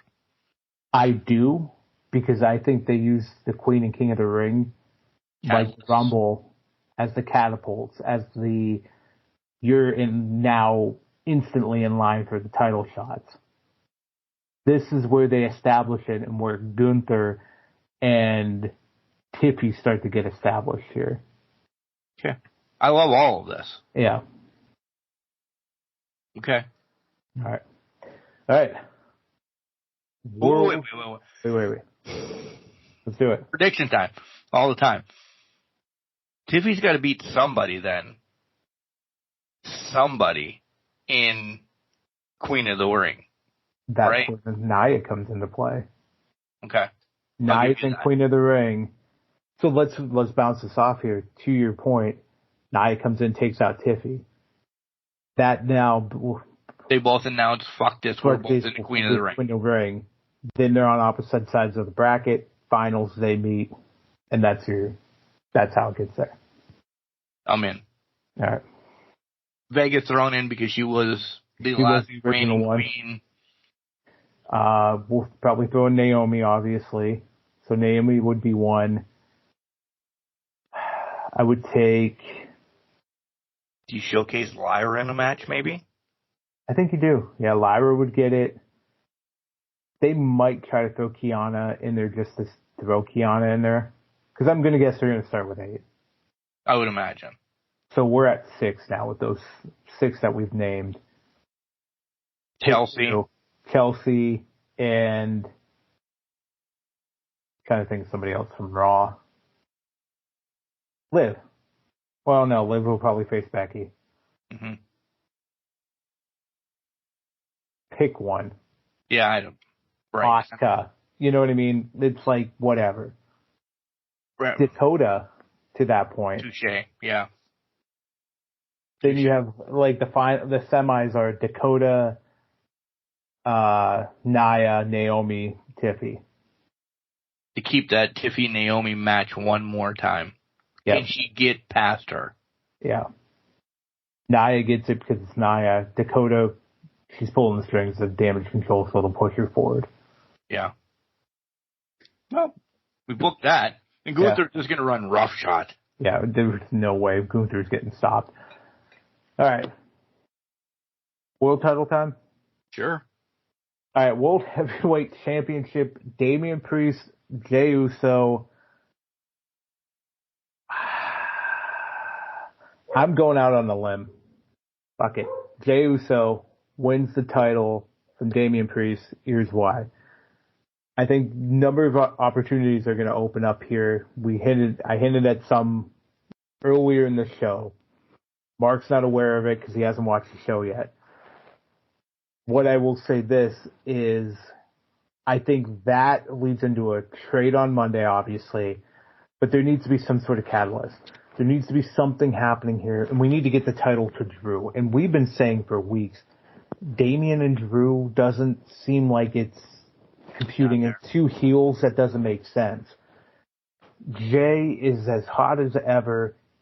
France loves the shit out of him. They are yeeting all across France right now for him. I think they pull the trigger, month and a half in Scotland. Drew takes the title off of Jay, completes that story full cycle, and catapults us into Punk Drew at some point. SummerSlam. At SummerSlam. Jey Uso. I can't disagree with you. Yeah. What stock does that bring? Because now I'm just to Priest. He won after somebody got beat the fuck down with everything. Cashes in this Money in the Bank that people had forgotten that he had. His poor, month-long, not anything first defense title reign. I know they've happened. I know Flair and Dusty have lost them back-to-back days for 30 years doing the Great American Bash. I understand that. That was their story. I know there's a story between Priest and Jay. I don't know. I don't know that I can pull that unless are we getting shenanigans. This has to be shenanigan full then. Yeah. To get it to Jay. And then so far we're giving France everything they want on our sheet. Yeah. Everybody's going to love Team Storm. They're going to hate the Bloodline winning, but listen, they're fans. They understand there's more of a story with the Bloodline than Randy and KO. Everybody loves Tiffy Time, but she's still young. We understand that. You know what? I'll stick and stay. Okay. If this is going to be the one that separates us and I get my eliminator thing, I don't see Priest losing it this fast. If it could be to Jay the Monday after next. Yeah. That we get a rematch or something because of shenanigans afoot. I love where you're going with Jay because of everything that we just said. Mm-hmm. I think they give Priest one. I really do. I think they give him one, and then they're like, well, we kind of fucking forgot about you. Seth couldn't defend it, and you were supposed to take it essentially at SummerSlam or Survivor Series or something, but he was hurt, so we threw you a bone. But we have to readjust because we just got $5 billion from Netflix. The time's ticking. Yeah. We have to sew up all these oats. So it's Punk against Roman. At some point. Well, yeah, at some point it will be. Day one-ish? Yes. Just saying. I don't know. Maybe. What I will say is this. Don't forget the curse of Money in the Bank. The women's may be more in particular, but it's very much a trial run. It is. It really is. And do you think... It hasn't even been a month. Yeah. Right? Fair. Do you think they just noticed segment by segment that, dude, when you were in the ring last Monday and you talked, 1.5 million people turned the channel as you were holding that title? Could have. I don't know. That's not for either me or you to say, but... I'll also say this. It doesn't look good with the amount of shenanigans when you guys get punched in the face and all that. Right. Right. When you look like clowns. You remain clowns. Clowns. They're tough guys against Bob Smith and Tim Jones. When the main roster's around, mommy's not there and people are on affairs and stuff. And R-Truth was probably one of the harder things of the Judgment Day in the last 6 months. Yeah. I understand your point and I love it, but I need separation. You do need separation, so that's fair. Because I don't think we're separating on the next one, the final one, the Undisputed WWE Championship between Cody and AJ. Yeah. AJ just travels to get beat. He does. Or to beat people up, but this is Cody. Without a doubt. If there's somebody that's going to have an Atlantic title run this year, Cody. If it's not Cody, then what are we doing here? Yeah. Do we get Cody's next opponent out of this? But who would it be? I know. Is it LA? Just because he shows up? For your love? I don't know. Just a touch. I don't know. I don't know where Cody is going. I don't know either. And the downfall is, when he finished the story, he's starting a whole new fucking book. It's not even the next chapter. There was a report that came out, it was from Meltzer, so take it with a grain of salt, but it was basically reported that they didn't have any booking for Cody between him and Rock and Roman coming back. They don't have a vision. They're going to play it feud by feud. So that report alone tells me, well, they're not pulling the title off. Right. At any point in time. But also, What the fuck are they going to be doing? They're just pulling people out of thin air? Shinsuke was drafted over to SmackDown, just throwing that out there. We Can rekindled that for a month. Maybe. Now that it's for a title. Boy, you couldn't sell fucking beach as I'm sitting on the ocean to watch Cody and I don't even know what that saying is, but yeah. You couldn't sell me water as I'm on a desert island to watch Cody and Shinsuke again. Sell you water as you're drowning. Yeah. Type thing, yeah. Those are all great analogies, Mark, but you know what I'm saying, like. Maybe just get drunk off a land shark or Corona. Yeah. Modelo's. I'm clearly going Modelo's tomorrow. No, I know you're going Modelo's. That's not a surprise. Yeah. Yeah. I really am, because I've talked myself out of Corona. I really, really have. Yeah. What do we really expect out of this? Is it really to start new things? We always say WrestleMania ends and begins the next year. There are some possible beginnings to this of things that we brought up, but I don't know if we've began the next era. That's for sure. The Paul Triple H Levesque era. Yeah. But an era is much longer than a year. Have we begun the new year for WWE yet? No.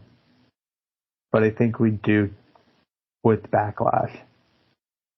I think we do with Raw after Backlash. That's fair. Backlash ends it because Backlash has always served as the epilogue to the previous year. Yeah. It's a way to tie off the previous year's things for something else. Because there's always some returns, some return matches, etc., etc. Yeah. To your point, the Raw after Backlash would kind of reset the playing field for the new calendar year. But Backlash also is going to reintroduce some characters to the fold so that we can build off of it. So let's play that. Because we talked about QR code here, QR code there. When that QR code pops up,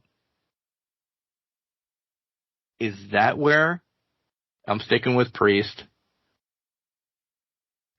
But is it the 6th against the Judgment Day? I don't think we get that defined right away. I don't think there's a target identified. I think it's the 6 showing up, but we're in a couple months of what the hell is happening. Just think about it. With Wyatt, the last Wyatt run, it was 2 months before there was a target. Yeah.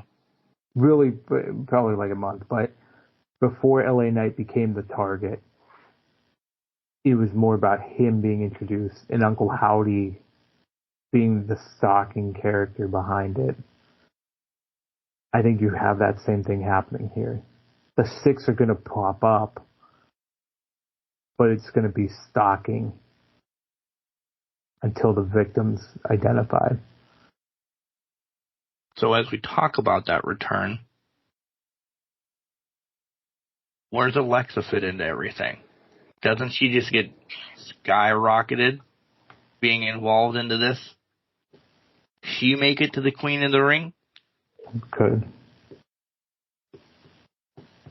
I don't know. I don't think she wins it.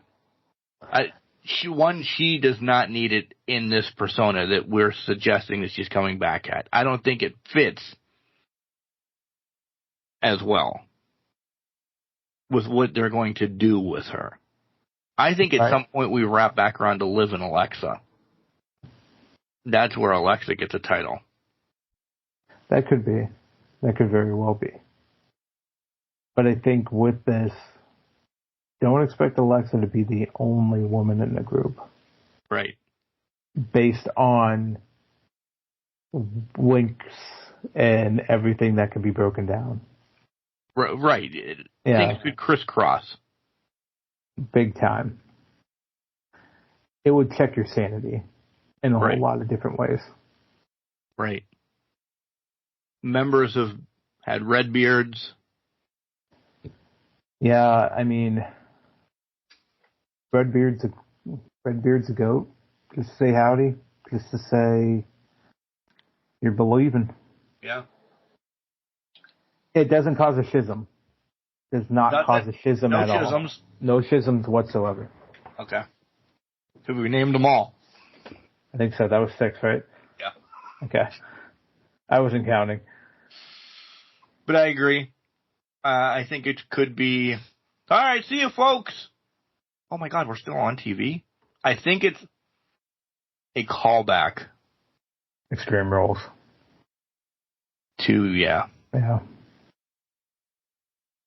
So, I agree. And I'll cry. Yep.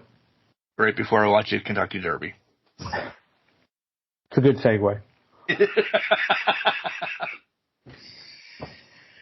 Oh, another crazy week for me. This, that, and the other. Other than that, it's almost playoff baseball. But that doesn't end because then Legion starts. It's never going. It's all going. That's jam motherfucker packed. And yeah, but my week will be just what it is. Yeah. My week will be a little straightforward, a little craziness. We'll see what happens. But yeah, just getting things ready to where they need to be. So. Now the big question that I saved to the very end. For those that have stuck and stayed with you, us and everybody else here. It's May. It's gonna be May. All right. When's the fucking countdown to everything that we wanted for the last 6 years? I thought maybe by now, if you don't know what I'm referencing, Jenks already is putting 2 and 2 together. When are we getting our fucking teaser for NCAA football? I know. We're 3 days in and I don't have it. I'm jonesing for it. There's shit flying everywhere. Apparently, there's posters going up on college walls now. Everything's going crazy. I need to know when I can play as Mercier's. JK. I need to know. We need to know when there's things trickling out. There's ideas. Fowler has said he's recorded everything. Yep. They're slowly leaking information that depending on what the game is, you'll have different broadcast teams. So you're going to have PA announcer for your fucking Sunbelt games, Mercier's games, national title games, and probably anything SEC, Big 12, whatever, Big 10, Herbie and Fowler. I saw somebody made a joke of, I better get the CBS crew for SEC games, which I was dying for. Yeah, give me Vern and whoever it was. I can't remember the other guy's name right now, but yeah, needs to happen. I'm betting May 19th. Have you heard this? That's a Sunday. That's Sunday? Oh, that sucks. Well, you know, I just said May 19th to pick a date, so I have no idea. Is there... They're not going to link it with the Kentucky Derby, right? That's not their crew. So it's not going to happen as of today, I would imagine. No. NBA finals don't end in May. They end in June. Baseball, as much as we love baseball, May it's not the beginning of the year. It's not close to the All-Star break. It's an insignificant month for baseball. So you don't tie it around a baseball game. When exactly does the College World Series start? That's what I'm thinking. As soon as you said baseball, I'm like, oh shit, when does that kick off? Soon, because regular seasons are ending up. Some teams have super regionals to get to the 16 and all of that. I want to say probably, when you said the fucking 19th, you were almost dead on the day that I thought. Really? I was thinking like the 21st. to keep it on Tuesdays, because that's when games usually come out, yada, yada, yada. Fair.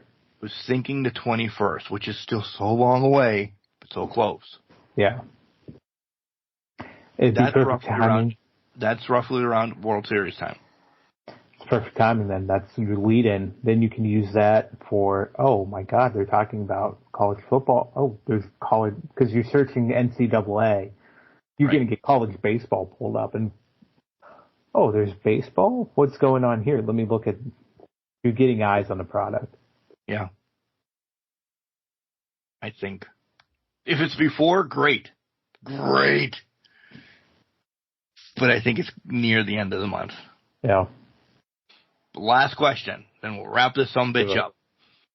The day that they announce it, I'm sure the stores already have it preloaded that all they just have to hit a fucking button.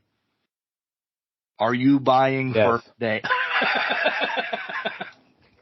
Don't even finish the question. Pre-order as soon as I can. Megalodon, whatever package it is? I want to see the package, but probably. Yeah. You? Yeah. And listen, the downfall is NCAA, EA Sports, you're listening to this right now. I'm so fucking invested in this game. If Megalodon package is $200, probably won't fucking have electric until the game comes out. Because I won't pay the bill. But I'll have the pre-order ready. You could pay the bill by the time the game comes out. Right. Maybe I should say gas, because it's warm enough we don't need the gas. Yeah, there you go. Yeah, I need the electric. Gas bill, we don't need you until October. See you later. All right, I'm out. I love you. I love you. Take care. Have a good week. You too. Yeah. It'll be fun. Everybody have a good week out there. Everybody root for Damian Priest. I really want to have a title shot again this year. Yeet. Yeet. I understand it, though. Yeet. He's actually doing it. Remember, just because Jenks is trash, Jenks is trash. Oh, I thought you were going to finish that. I'm a garbage can, but you're a garbage... Wait a minute. No. You're a garbage can. I'm a garbage can not. So, go on. Make sure you tell your loved ones that you love them. You never know. This has been a show. This has been something.